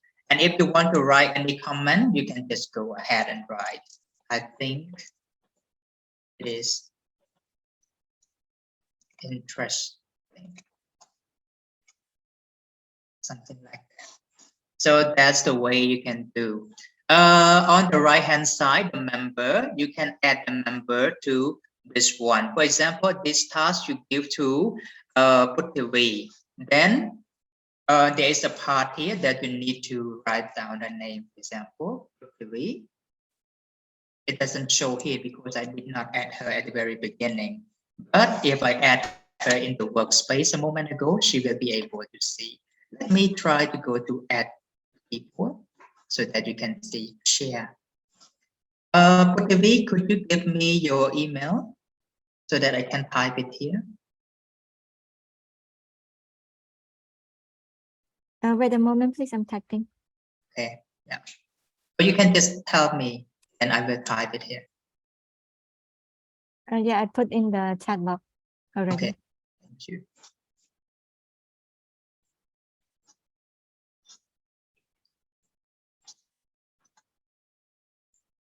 Okay, so I share this one with Puttivi. Good, you can add your student as many as you can, then come back to this one to show you. Okay, so this one, member, now Puttivi is here. So Puttivi will join this activity. And if you have research students, you can add them accordingly. Okay, then the label here is not very important. The checklist gives you the opportunity to write down the task in detail, to break down the task in detail. And you can also assign the deadline for the student as well. Okay, I will show you in another one about the date. Attachment, you can attach any file and the cover. Okay, so just one thing, let's just say that we assign that. Now shooting video. This is task number 1. Shooting video, let's just say, shoot a video. That is our activity. Good. So shoot the video. This one, let's say, shoot the video about our tea. who will you assign? Let's say that I want this project to be done by Puttivi. So I put her here. Puttivi will handle this one. And Puttivi will also get a notification to join Trello, and she will see this. She will finish her work and upload accordingly. So this one, you can just give her a checklist. So what Puttivi should do, think about the topic, and then Puttivi need to rent an equipment, etc. I think I misspelled this. Rent an equipment, and then take video. So these are the tasks that she will have to do. Good. And then you assign her the deadline, the date. So I think I will give her until Friday to finish this task. Due date. Okay, so today is today, and then the due date is until Friday. And you can set the reminder. Save. So Puttivi will get the alert about the task and the deadline. And then attachment. Let's say that Puttivi has already finished the video and she wants to attach the file to this one. So she can click on the attachment, which you can upload from your computer, Trello, or etc. Now let's just, I think I put from my computer. And then, let's just say that I go to document or desktop. Okay.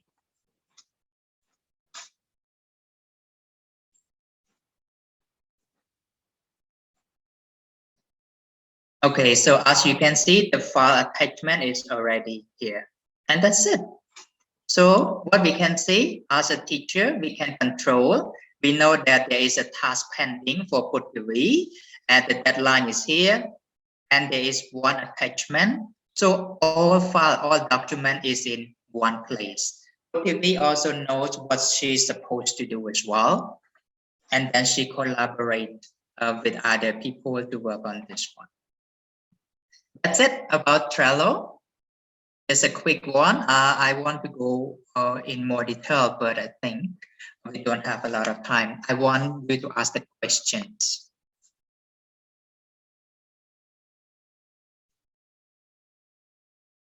Hello, any question for this tool?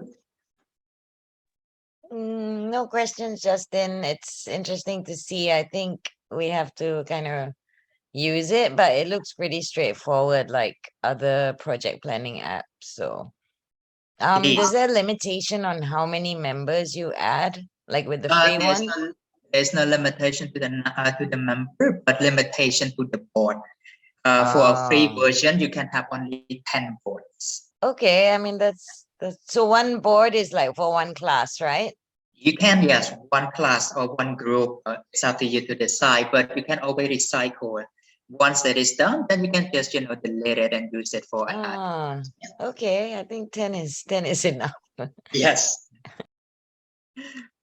So this way, you can check. You can ask the student to create their own workspace, to create their own board, and invite you in. So now, as a teacher, you can see, oh, team A, they have this activity, and who is responsible for the first task, and what have they been up to now. You can check the progress. They can also have their own file, a place to upload the document. They can easily compile. So all in one. And because you can also put this Power Up. The Power Up is just like extra function that you can add to your Trello. Okay, I'll show you a bit for Power Up. It's free, by the way. So add Power Up, which means adding extra feature to this one. Just one moment, it's running, I think. Okay, so Power Up, which means are the tools that you can include in your Trello. Here, you can add analytics and reporting. You can add communication, so many things that you can add to your project. You just need to spend some time to familiarize yourself with this one. We give you explanation, but you can handle it in no time.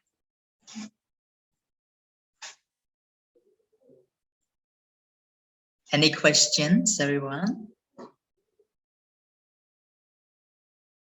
I don't know if Puttivi can share her Trello. And can you share with us your Trello, Puttivi? I don't use Trello. This is the Yeah, first but time. you already get the invitation, right? Invitation to Trello a moment ago, because I have already invited you. So you get the email to you get your email, the inbox. Once you click on that, you create a Trello account, and then you can participate in this one. Would you like to do it now and show to all of us? I think because we have only about 30 minutes left, and we have other tools to go to go over. Maybe the participant can explore Okay. the tool by themselves later. Okay, that is also fine as well. Thank you. So that's it for Trello. It's a tool that you can organize a project for your class, for your students. If you have any question later on about this one, feel free to approach me. Okay, now all about Trello. We go on to the second one.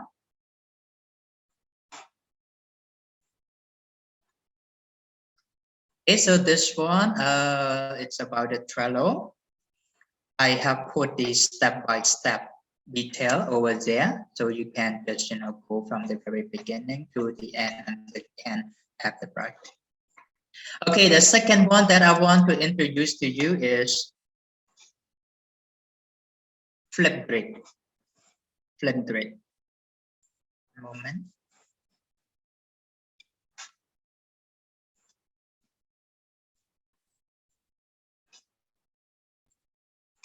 Okay, so I think I'll just quit this one, Trello. Or maybe I can just open another one. So Flipgrid. Flipgrid is also a tool that you can use in order to boost the student interaction. Flipgrid is, okay, it's good. So Flipgrid is a video platform that you can ask the student to take a video, especially if they are in the journalism major. You can ask them to record a video pretending that they are the news reader, or you can ask them to report any incident as well through this one. It's very easy to use. For example, you can just sign up.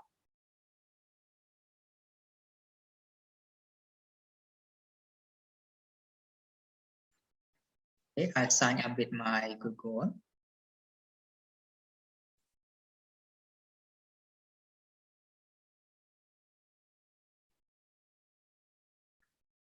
Okay, give me a second, it's still running. So when you sign up, it will ask you about the date of birth and stuff to ensure that you are not underage. My God, it's 1900. Yes. Okay, then maybe I think I put United Kingdom and stuff.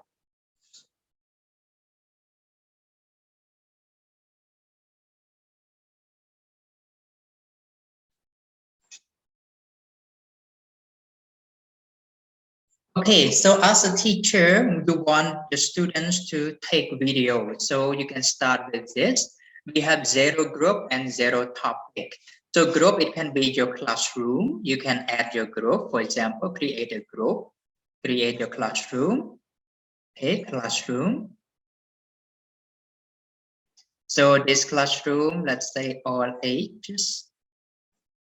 Okay, name your group. I don't know, maybe you're teaching a class called M2.4. Then you can put M2.4.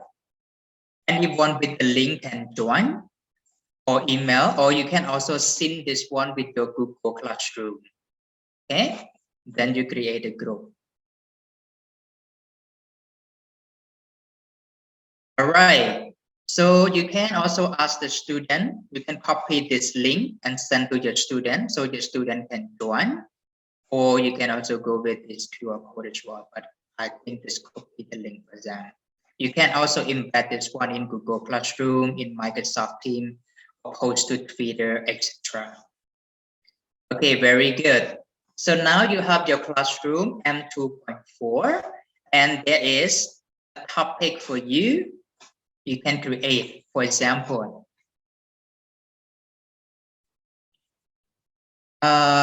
shoot a video, or let's say take a video.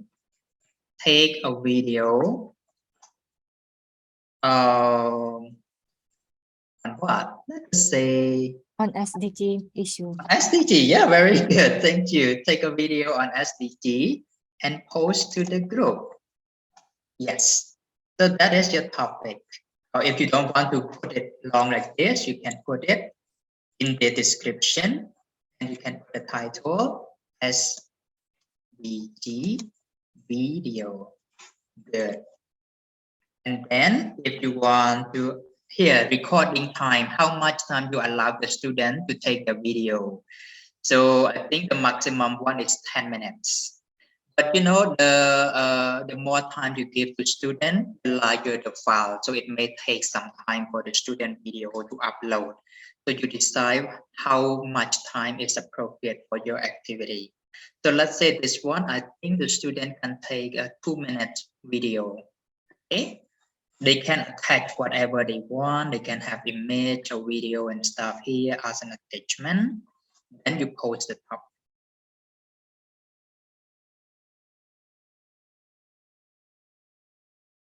Okay, so your topic is ready. Now it shows you again to invite the people to take this video, which are the student. So let's say I copy this one and I put it in the chat box. Okay, can you click on this one and join me? I have put the link in the chat box.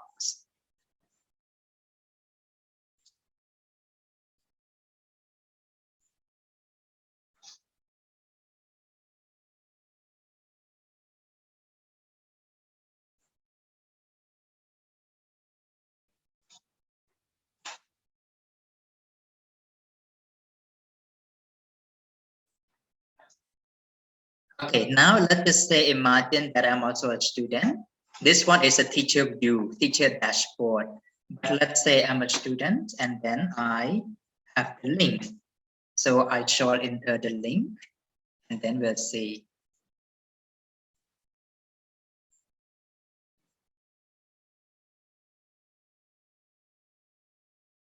Okay, so as a student, I get this one, SDG video, you can see, add a response. So add a response here, I'm a student, so I already prepared my content. Now I just need to take the video. So I click on add the response.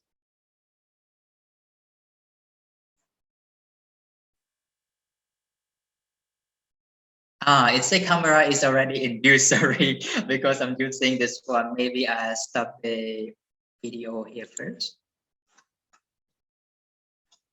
Retry the camera.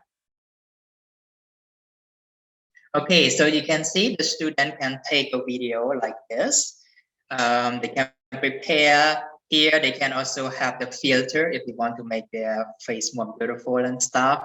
They can also use the backdrop behind as well. It's up to them, but it just takes some time to load. Okay, you can explore this one on yourself. And then when they are ready, they can click in the middle and the video will go on. Okay. We start that one recording, and after they finish, let's just say I record this one for you.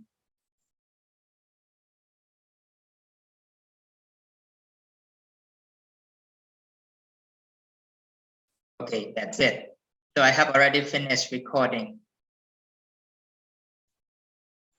And then I can just press here. It also asks you to edit. It also asks you to edit the video. If you are happy with that, you can just click next. And then post the video, for example, trial. And then you post to the topic. Now the video is being uploaded. Okay, so this is from the student view. The student view. One moment, it's coming. It's a bit slow. So the student, they can, oh, sorry. It's my screen sharing. Okay, it's back.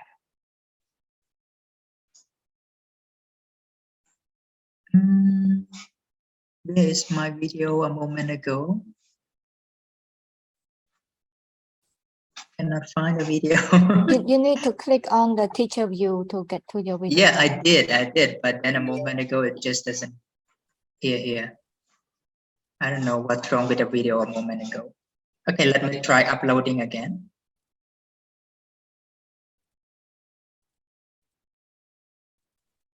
Okay, and I'm done with the video.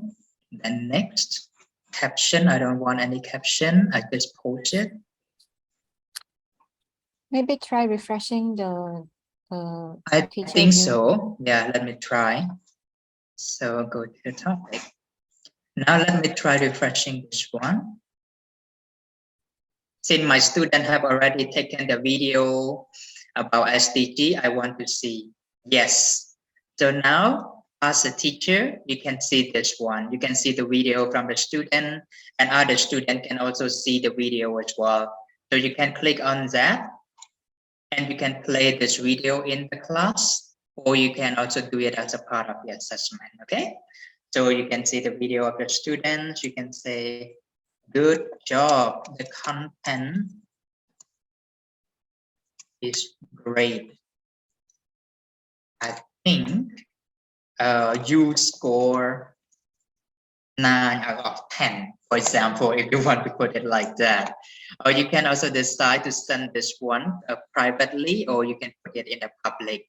But when you put it to the public, all the student in the class can see the video, and they can also see your comment as well.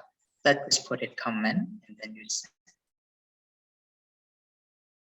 Okay, so that is all about Flipgrid, easy one. You want the student to give you more input in the form of video. And you can create as many topics as possible. See, for example, you can have different group, different class. For example, another class, you call it ask. Maybe M2.6. That is just a different class. And you can create as many as you want.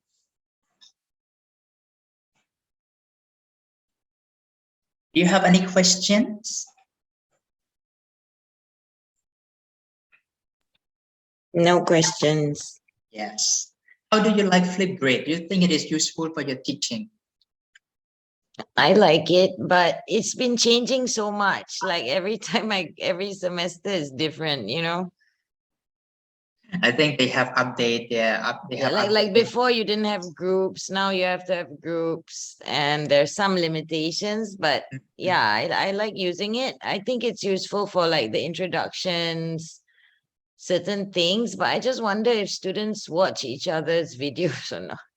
Because you can see, right, when how many people like it, they can comment, but I don't see that much engagement on.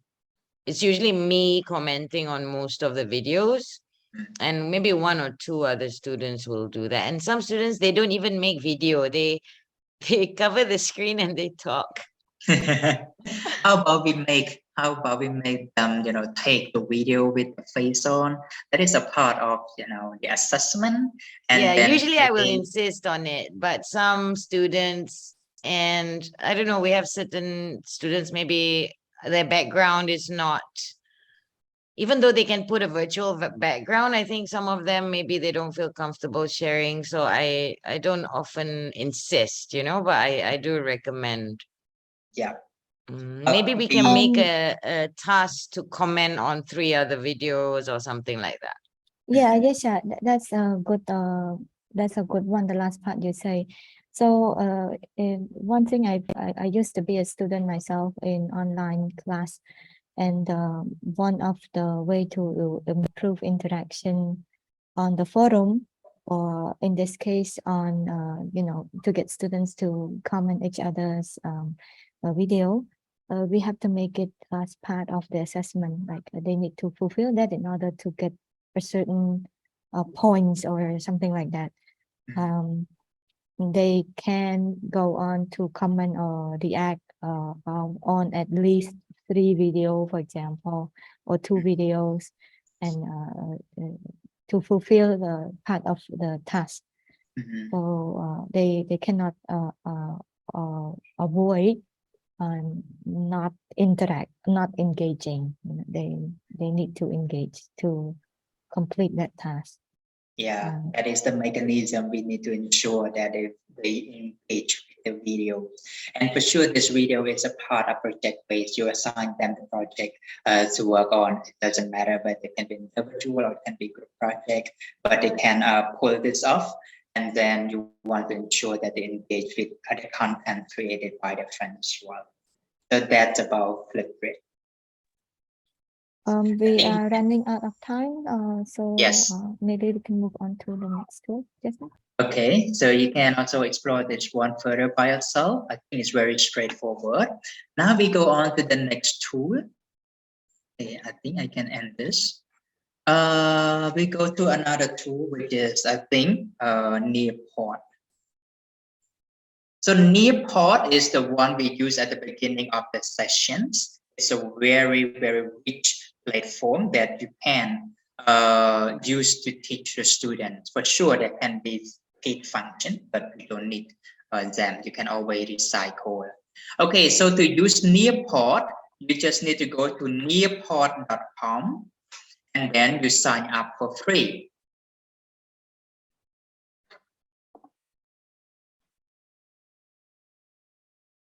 One moment, it's running.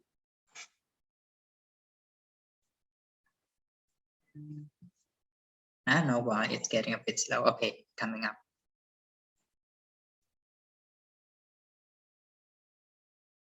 So Nearpod is an interactive platform. You can use it for online teaching. That's what we are doing right now.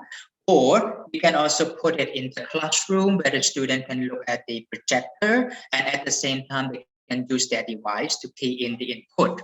So this one, it asks you whether you are a teacher or a student. So since we are educator, we choose teacher. And then sign up with your name, email, or sign up with Google. Okay, I'll go with Google.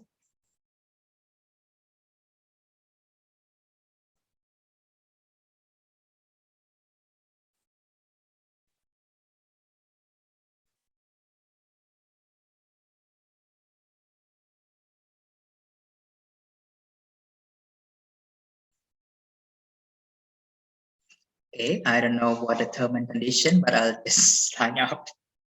Anyway, it's fine to sign up. It's okay.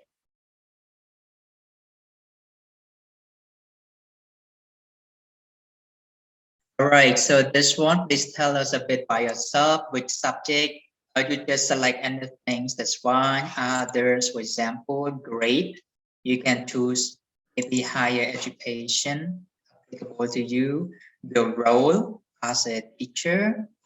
Okay, then done. Good, so this is the dashboard, the interface of Nearpod when you first start. So you want to start a lesson, you can go with create, or you can create a folder to make sure it is organized. Otherwise, you can just put create lesson.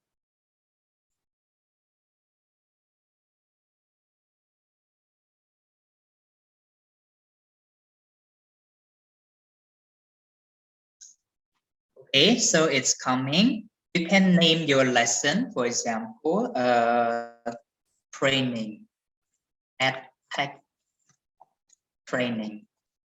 Then you can add the content or activity by clicking on that. Okay, So this one, I want to show you, you have content and activities. You can put it in this lesson. Slide, if you have slide you have prepared, you can upload or you can design it on the spot. Okay, this one is also a slide as well, prepared there. You can also upload the video. You can put the web content. This one is the 3D version of different, I think they have pictures, but they make it into 3D. So if you want a student to explore, you can put it there. Let me show you the 3D one. Okay, so for example, also very limited. You want them to explore this Aztec temple. Okay, preview.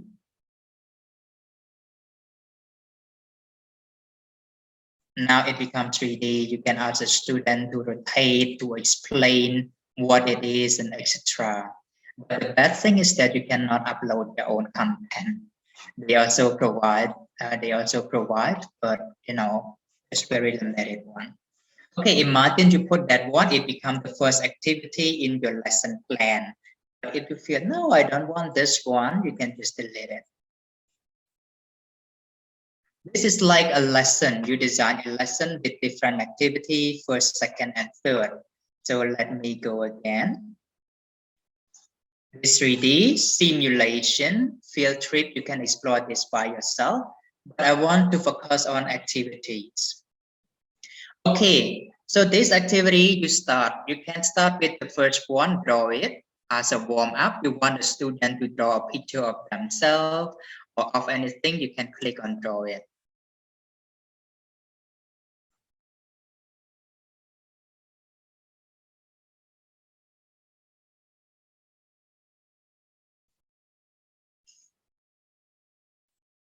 Okay, so this one is the instruction, as I mentioned and showed you before. Draw a picture of yourself.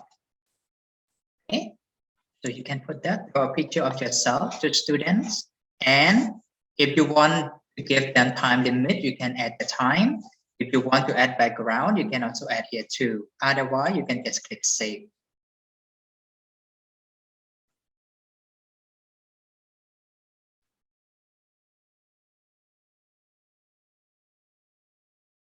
Okay, so that's it for the first one. This is the activity. Maybe you time it 10 minutes for the student.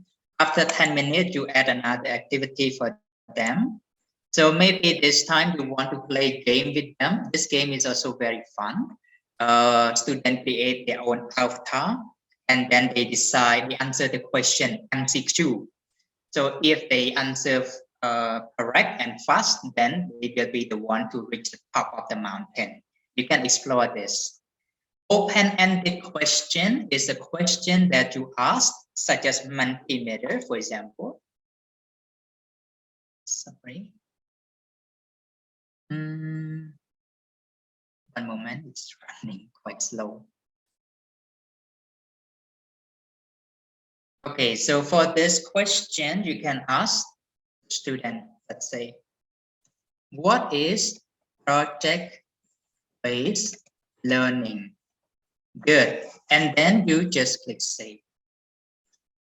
Very easy to design.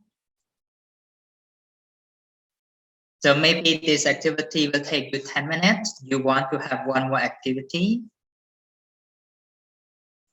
And this one is collaborate board, the one that you have seen a moment ago, that the student can see their own writing as well as other people's.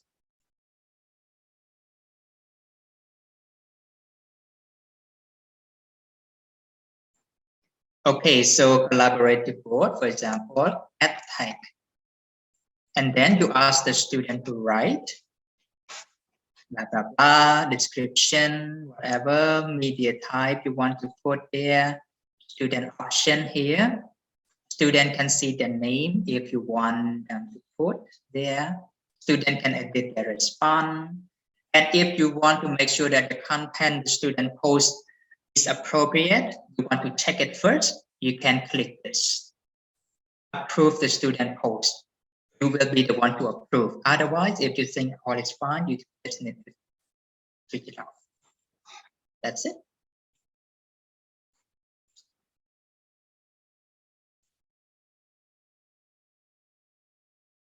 Okay.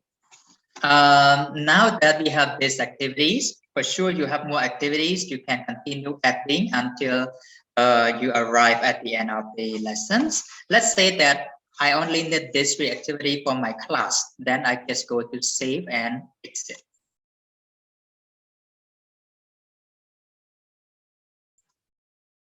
Now my lesson for the class is complete.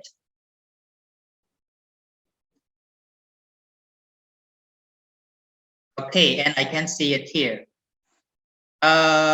You can go to live participation, which meant a moment ago that we did together. You participate with the student live.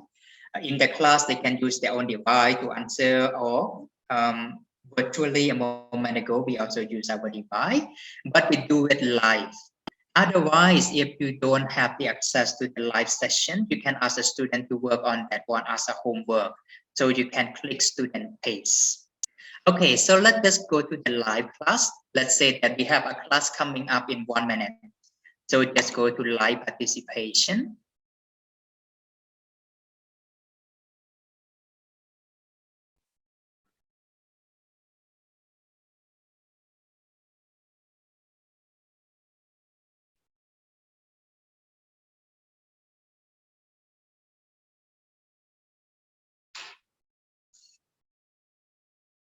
Okay, so this is your teacher screen, teacher screen. You can see the instructions say join.nearpod.com or HR blah, blah, blah. So you can copy this link and send to your student. Okay, so let's say that I copy the link and I send to my student. This is the student view. The student, in order to access, they have to go to join.nearpod.com. Here you see the instruction, they put join.nearpod.com. So the student type in this join.nearpod.com. Or if you have already copied the link for them, copy the link here. The student can just pass the link.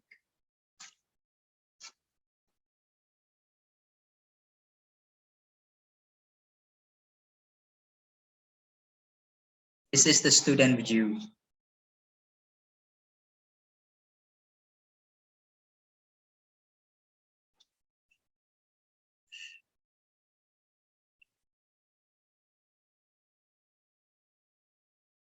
Sorry, it's a little slow. No, why? Okay, so the student will have to put in the name. For example, I think Olivia. And then nickname if you wish, otherwise you just join the lesson. Okay, so now the student can draw, and you are the teacher. This is the teacher screen. Okay, sorry. This is the teacher screen. You can see, you can manage. If you want to move on to the next activity, then the student screen will also change as well. So you can manage this activity by yourself, and the student screen will change accordingly. But let's start with the first one. This is the teacher screen, and this is the student. Now the student draw something about the incident they have seen on the road, etc. Then they click submit. Okay, and look at the teacher. So the teacher's task is coming as well, you see. And then the teacher feel that, okay, I'm satisfied with this activity. We move on to the next one. The teacher just click on next one. What is project-based learning? That is the question we designed a moment ago. Now look at the student. This is the student platform, the answer, okay? Project-based learning is interesting, something like that. And then the student submit. The teacher can see the answer and can share this one with the classroom, with the whole class. Okay, now the teacher is happy. The teacher goes to the next one, the next activity. And the student screen also change.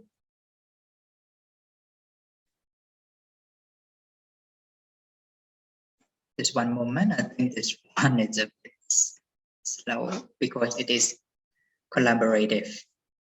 Okay, so this one, the student can click on the instruction. Oh, where is the instruction? Okay, so instruction is blah, blah, blah, and the student can just write the answer. Hello, I am good. And then they can just send. Now they can see this one and their friends also write as well. So they can also see what their friends have written down on the same board. And for the teacher, this is the teacher view. It's the same thing. So you can continue having this activity until the very end. But since I have already designed only 3 activities, so that's the end. Okay, what you're gonna do after that as a teacher, when you finish your lesson, you can go to the menu here and you can email report. Email report here, any activity, the drawing, the answer of the student will be sent to your email. So you can click on this one, blah, blah, blah. So it will send everything, the input from the student to your email, and you can have this one downloaded and send back to the student. Otherwise, you can just end the sessions. And that's it. Your class come to an end. Any questions, everyone? So Justin, if we don't email the report before we end the session, does it still stay in there or like No, does everything is gone. oh it resets? So we have to, if we want a record of it, then we just email the report. Yes, and Okay, it's all right. free anyway, so you're gonna do that. Okay, that's great. Thanks. The other thing which is paid for this one is that as a free version, well, you may want to upload picture or activities and stuff, and all of this will consume, how many megabytes and stuff. So they have the limitation. So if you feel that, oh, okay, I have 10 lessons and now I'm running out, they ask me to pay, you can just recycle, you can delete the lessons that you don't use since you already emailed the report. Yeah. Okay, sounds good. Thanks. Any more questions? By the way, Prithvi, do we have, after this training, do you have another 2 hours of training or no? No, the other 2 hour training by NGS was already done on Friday by the Okay. NGS group. Because we are Um, scheduled to finish at 4, but I have 2 more tools, so I want to go with you until the end, or maybe everyone wants otherwise. I don't know. Should we continue? I hope if we can maybe browse to Elastic a little bit and the teacher can explore Boombazo by themselves. Would that Yeah. be all right to the participant? Adina, Dr. Huda, and Asha. Yeah, I think Ayesha. it's fine. We can explore it by ourselves. Might be easier. So for Elastic, can you maybe give us a brief browse through, Justin? Okay, yes. Okay, Edulastic. Edulastic, okay. You can just go to edulastic.com. Edulastic is a tool for assessment. We want to give the student progress test or final exam. We want to do it online. We don't want to use the paper. We love the environment. So you can just use Edulastic to design the quiz, test, or final exam at the end. It's quite easy. You just go to edulastic.com.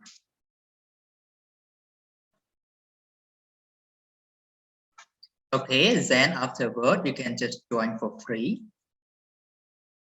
Ask teacher.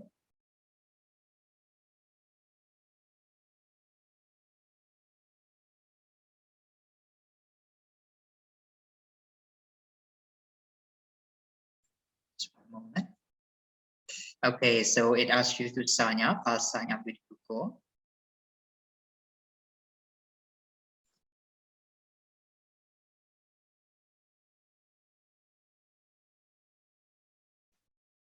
Okay.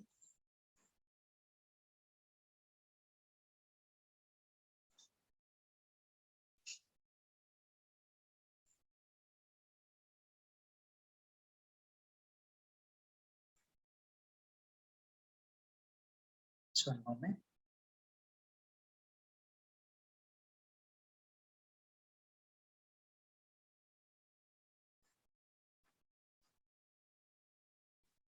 So that's the privacy one. Just need to scroll to the bottom and then accept. Okay. All right, so this is the dashboard for your Edulastic. So on the left hand side, you can see the assignment, the inside item, the test bank extra. Let me just start with this class. So first of all, you need to manage your class. You need to create your class. So click on manage class here, or you can create new class. That is fine. Just click on new class. This one, because it is based in the United States, so it might not be applicable to your country. And if you cannot search and see the name here, you just put I want to homeschool. For example, in Cambodia, I cannot find it, so I have to put homeschool. Grade, you just put others and other subjects. Standard, this standard is, standard from the United States. You can also skip this one. It just, let's say that we select one, or you can skip it. It's fine. What are you teaching right now? Optional. Let's just get started.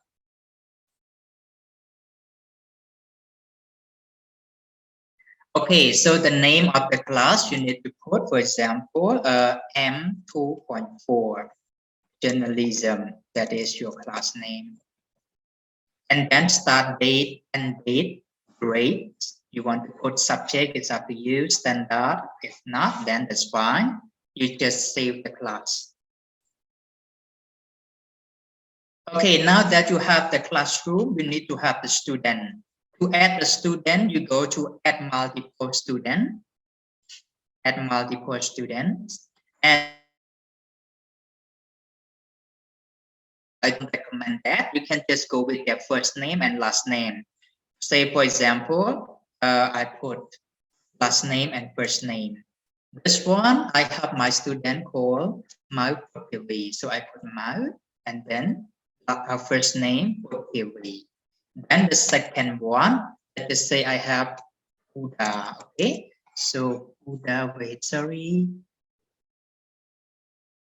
Huda Ibrahim. Yes, sorry, I need to look at your name. So the last name is Ibrahim and then Huda.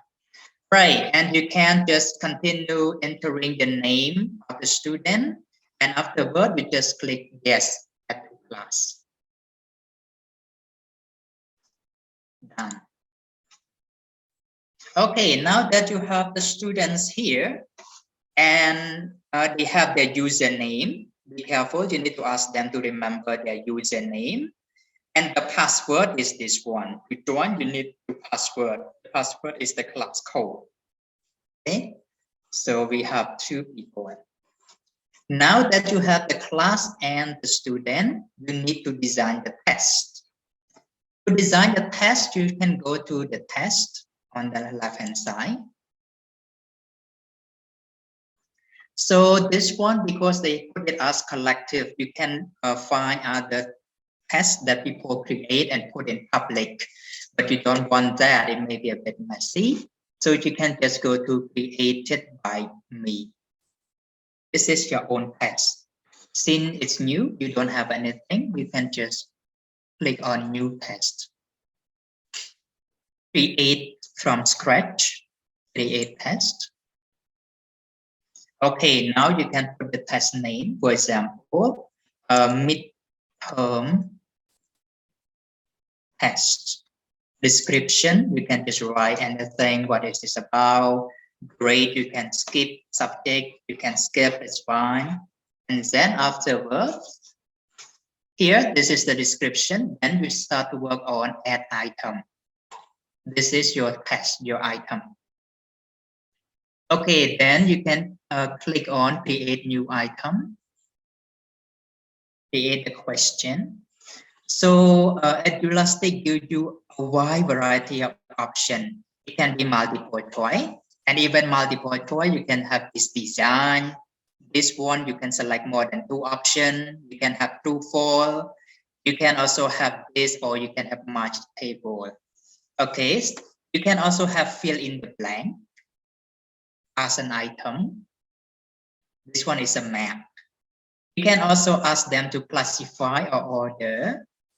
This one is the writing. If you want to assign essay to the student, you can put it. This one is the passive. It's for reading. Normally, when you assign reading, you want the text to appear on the left-hand side and the question on the right-hand side. So the student can read the text and answer the question. You can choose this option. This highlight, I don't use it very often. You can explore that. Math, graphing, and chat extra, you can explore, but I recommend the important one, multiple choice, fill in the blank until passage. Okay, let's just say we choose multiple choice. Multiple choice, then I select the first one. Okay, then I put question here. What is the series of capital series of friends, for example? And then the point is 1 point. I want to give 1 point or 2 points. It's up to you. And you give them option, Paris, London, etc. Maybe New York, and then no, it's possibly. Let's just go with writing different one. Okay, good. And then when you design, you need to click here which one is the right answer. So the answer is A. Yeah, and that's it. And you click save. Item is not associated with any standard. Would you like to continue? Doesn't matter. Just proceed. So you got question number 1. Okay, now question number 2. You just need to create another item, create new item. And then this time you want them to do the writing. So just put it like this. Write an essay on SDG. Good, and then you can limit the word count. If you want them to write only 250 words, which is a bit long. You want to show the word count for the student, so they know the limit. You can ask the browser to spell check, or you feel you want to test their writing skill as well. You don't need to put it, so you can pick or untick.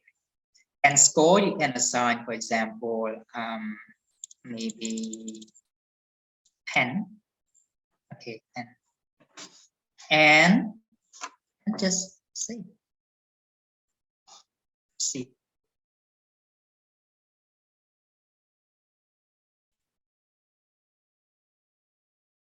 Okay, that's it. So assume that you have already, you can continue adding all your question according to the order, and you can click the review. Now you can see all your question. Question number 1, question number 2, and if everything is all right, you can publish this one. Okay, publish it. Oh, grade field cannot be okay, so we can put the grade is fine. Others, subject, others, and then collection here you can skip, that's fine. Now you publish it. You have to publish for the student to be able to take test. Okay, after you have published this one, you can assign it to your classroom. So assign it. Assign it to here. If you have a lot of class, it will show you the option. But since I only have 1 class I created a moment ago, so M2.4 journalism is there. You can see the star function, which means you have to pay. So you don't need that. This one, open date and close date, you want the form available until when. And then test behavior. example, what is the test type? You want to release the score immediately or not, is fine. But this anti-cheating and stuff with the star, you need to pay for that. But if you really need it, you're gonna have to pay. But otherwise, I don't think you need to use that. For example, anti-cheating, you can suffer the answer, suffer the question, etc. Okay, now assume that we are happy with this one, and we go to assign. Good. So that is assign. Now we go to your class. Add the class that you have. That's it. Now let's say what the student have to do. A moment ago, we looked at that from the perspective of a teacher, now a student. So for the student to join this one, they can just click on their browser and they go to Edulastic the same way. Okay, and then they have to go to login. Okay, login, not join, because they are not creating. We log in. Login.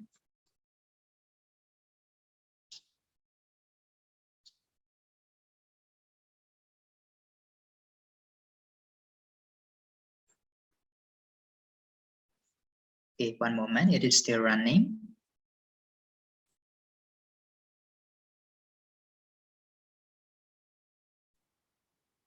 Okay, so, I think because I already put that, it's still recognized. Okay, I'm going to use another browser. Sorry, let me share another browser, easier.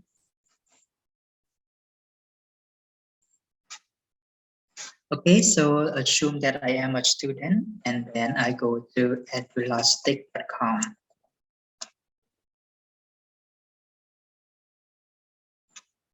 Okay, log in.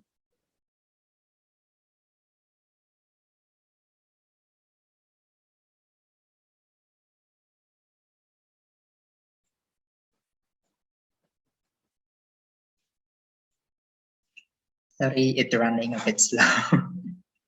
I don't know. Okay, so it's coming.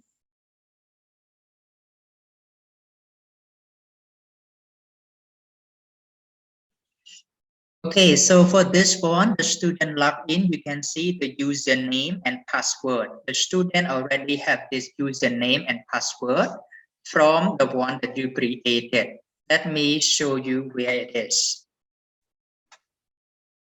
So this one is your board a moment ago. Remember, that's your classroom a moment ago.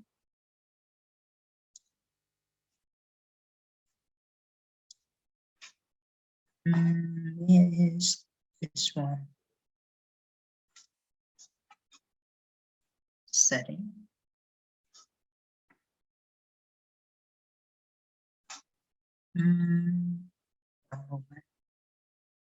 This one, it is on the run.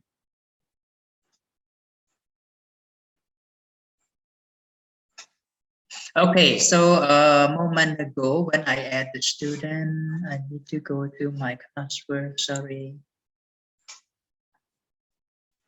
Okay. Check my student here. So username, you see, there's a username that has been created. The student will use this one, and then that is the password. Let's say the username here is P and then MAO6166. So I will use this one as username, and that is the password.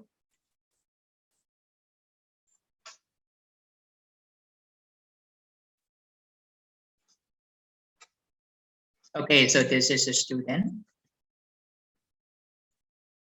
and the password. So they sign in.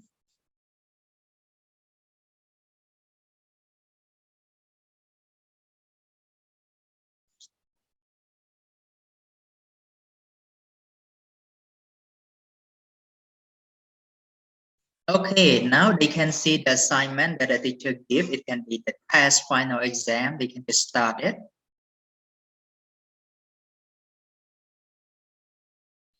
That is the interface. So what is the city of France? The student can click on New York, for example. They click on the next one, submit the response, and then next. Write the essay. SDGs are important, etc. So, and then if they have more item, if the teacher has assigned more item, they can just click on next, next, next until the end. This one, they can have the option of going back to the previous questions as well. So it doesn't mean that it's one way until the end, but there's an option of going back. And once they have finished, they can just click submit. That's it. So it has been submitted for review. Or if you want the student to upload any more paperwork assignment, you can go for this one. Otherwise, you can just click submit. That's it. And you can click on the review, that is from the students. And from the teacher view, have to go back to the teacher's view. Okay, so the class.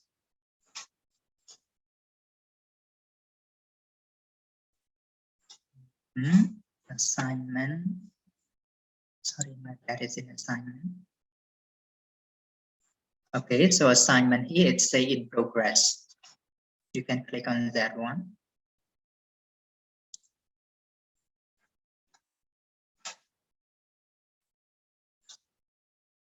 Now you can see the students who have performed, it's give you insight on their performance. Here, for example, Huda -11, and then Puttivi also 0 as well. So you can see the score of the student over there. And then you can control, you can print it out, blah, blah, blah. And that's it for Edulastic. You can explore this further by yourself. Do you have any question for Edulastic?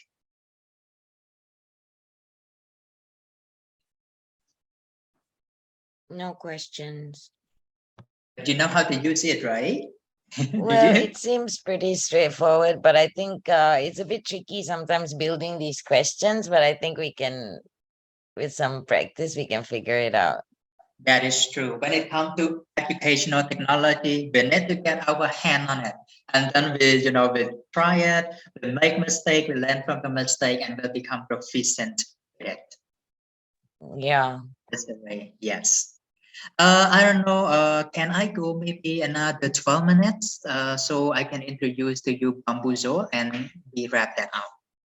Is it fine?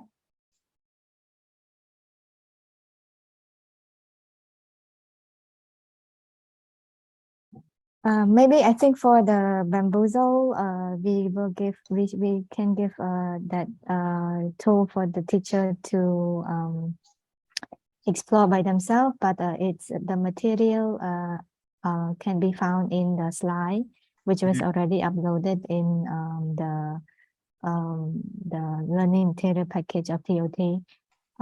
So for our trainer Justin, maybe we can wrap up, and or if you want to, Justin, you can show the interface of Bamboozle and then yes, go straight yes. ahead to wrap up. Yes, Yeah, thank you. Okay. Okay, so I'm going to show you Bamboozle.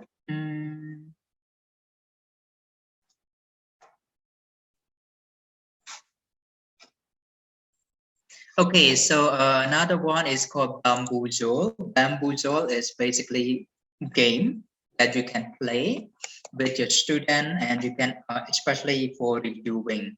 So Bamboozle is something like this. I hope I log into my platform so that you can. Okay, so let's go to my library. For all of us who have just started, then you can just go with sign up and everything. And afterward, when you get into this one, you can always create a game to play with the student. For example, you can just click on this game and it will ask you to type in the question. But these are the questions that I have created and played with my students. Let me just select one to play with you all here and see. So I select this one. Okay, I have created this one. For example, what is the capital city of France, etc. Then I play with the students. So this option is play, meaning that you play in class or real time with the student. They get to answer. You can divide them into 10. Study, you can just give them the code to Bamboozle. They can play on their own. They can also learn it in the form of slideshow as well. So this game, it is free. You can get it, and other people in the public can use as well, as long as they have the code. Okay, let's just go with play. Okay, so play, these are options with Bamboozle Plus, meaning that you have to pay, but you don't need to pay for that one. Just go with play for free. And these are the questions that you have created. It will show you here. You can decide which one you want, which one you don't want. It's fine. Okay, so if you decide all, then in the class you want the student to work in a team, because for sure we have 30, 40 students in a class. It may be too much to play individually. So for a free function, you can have up to 14. But if you pay, then you can have 8. But I normally divide my student into 4. So 4 teams. Then the grid size refers to the numbers of the boxes. You can go with 24 questions, depend on your question. Power up. Power up here is just feature. People can steal the score from other group. They can get double point, etc. So you can decide this one. And this one, you can have the option quiz only. So there is no power up, meaning that there's no special feature. But you can go with this classic power up one. Okay. Click that. Now you have your students and team number 1, 2, 3, 4. So let's say team number 1, they start first. You can ask them to pick any box. Let's say, Huda, which one do you like? I prefer number 12. Number 12, let us check. You will have to answer the question behind it. Is it? Which country in Southeast Asia is the hub for MICE, which stands for Meeting Incentive Convention and Event? Which country? Can you guess? Country, is it Malaysia? Malaysia. Okay, let's just say that your answer is Malaysia. Let's check. No, that is wrong. So if it is correct, then you click OK. Let's just say that is correct. Then you get 15 points to team number 1. Okay, then number 2, let's just say the next one. Asia, which number would you like? 10. Number 10. Okay, we click on 10. What is the name of Korean folk song often considered as the national anthem? No idea. Okay, let's say you don't know that. And then it's called Arirang. But we don't know it. So I put whoop. So you don't get any score. We move on to the next team. So you continue to play until the very end. The team with the highest score will win the game. Let me show you the special feature. No, this one doesn't contain. No. This special feature make the class interesting. I know this answer. They're all questions. Why? Okay, you see? So when the student, they're lucky, they can take this one. Take point from team number 2. So they can just take a point, whatever they have here. For example, they take 20 points. Now team number 3 got 20 and team number 2 get minus 20. That's the twist and make the class, gone wild. So when you play this one, the class is very active. And once you are done opening with all of this one, you will get the winner. And that's it. It's a very fun one. That's all about Bamboozle. And if you don't want to play with a student real time like this, you can give the code to student. You can go to Bamboozle and they type in this code. They do the self-study. See, for example, they learn by themselves and then they check. The answer is here. The answer like this. So you can use this to review any things that you have done before. You can put it as ice-breaking activities and stuff. and the power up actually make the classroom spice up. That's all about Bamboozle. Okay, do you have any questions?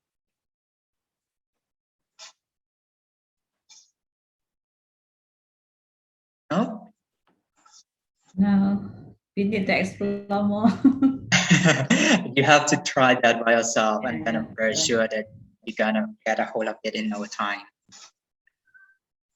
Okay, so then I think it's about time to wrap up. Today we have talked about project-based learning, which is an important pedagogy to teach our students in the 21st century. The students should construct their own knowledge and participate in their own learning. We as the teachers should facilitate and help them as much as possible. I also introduced the 5 tools as well. Trello is used for project management. In any teamwork that you assign to your students, you want them to divide the task, activity. They need to know who is responsible for what. They need to upload a document. Trello is useful tool for you. Flipgrid is used for improving interaction through video. You can manipulate this one, be creative, ask the student to take a video of this, of a summary of the lesson, whatever, to help them give more input. Nearpod is very interactive. You can play it live with the student. You can assign them to do at home as well. A variety of activities you can explore. Elastic is about assessment, design the test, progress test, final exam. It's very good one. And Bamboozle is the fun for your classroom. So these are the 5 important tools which I think you can use to enhance the learning experience for the students. I hope that you have acquired some, I think, new ideas on this one. And if you still have any doubt, please feel free to let me know. Do you have any questions, everyone? Just a wrap up, no? I also have an assessment for you as well. One moment. Since you have already been listening to, my introduction to all the point here, I wonder how much you know the tools and if you can use that, if you can apply that one to the correct class situation. So I have designed one assessment. Just one moment. Sorry. Let me stop sharing. Actually, for the assessment link and the feedback link, I already posted it in the material, learning material folder in the module number 5. Okay. So please kindly spend a few minutes on the assessment and the feedback in the file that we had. I also posted the slide of our trainer that he went through earlier with all the learning tools, project-based learning, Trello, Flipgrid, Elastic, Nearpool, and Bamboozle. So for the teacher, you can the only way to really be familiar with the tool is to make use of it and do some trials with your students and by yourself. And once you are more comfortable with the tools, you will see a lot of possibilities with the learning activities with your students. So please fill in the assessment and feedback form. For the assessment and feedback, I put in the Word document, so you can copy the link and share to your participant, fellow participant of each institution as well. So I'm really sorry that we are exceeding about half an hour for the training today, but I'm so thankful that everyone stick around until the end. So Justin, do you have anything else to add? Right, just think I would like to thank everyone for participating in the training. It's a great delight for me to share what I have used for this period of time, especially during the pandemic with everyone. Hopefully the educator can share and help each other learn and grow, because at the end of the day, what we want is to see our student growth and become human resources for society. And we need to bear in mind that we need to keep on learning. It's a lifelong learning process. And especially now that technology is really advancing quite fast. And we need to make sure that we are up to date so that we can bring the best for the learning experience. I would encourage everyone to explore the educational technology more. There are always tools out there. You can also go to Google and search educational tools. You can look for video on YouTube for tutorials, and we can also integrate many other things such as game and activities, as long as you have passions to help the student to grow. And I believe that you can do it. Thank you very much. And if you have any questions or feedback and you want to approach me, I think you can also get a contact from Puttivi as well. Thank you very much, everyone. Thank you very much. Thank you, Justin. Thank Thank you, you very much. Justin. Thank you for all the effort. Justin. Thank you.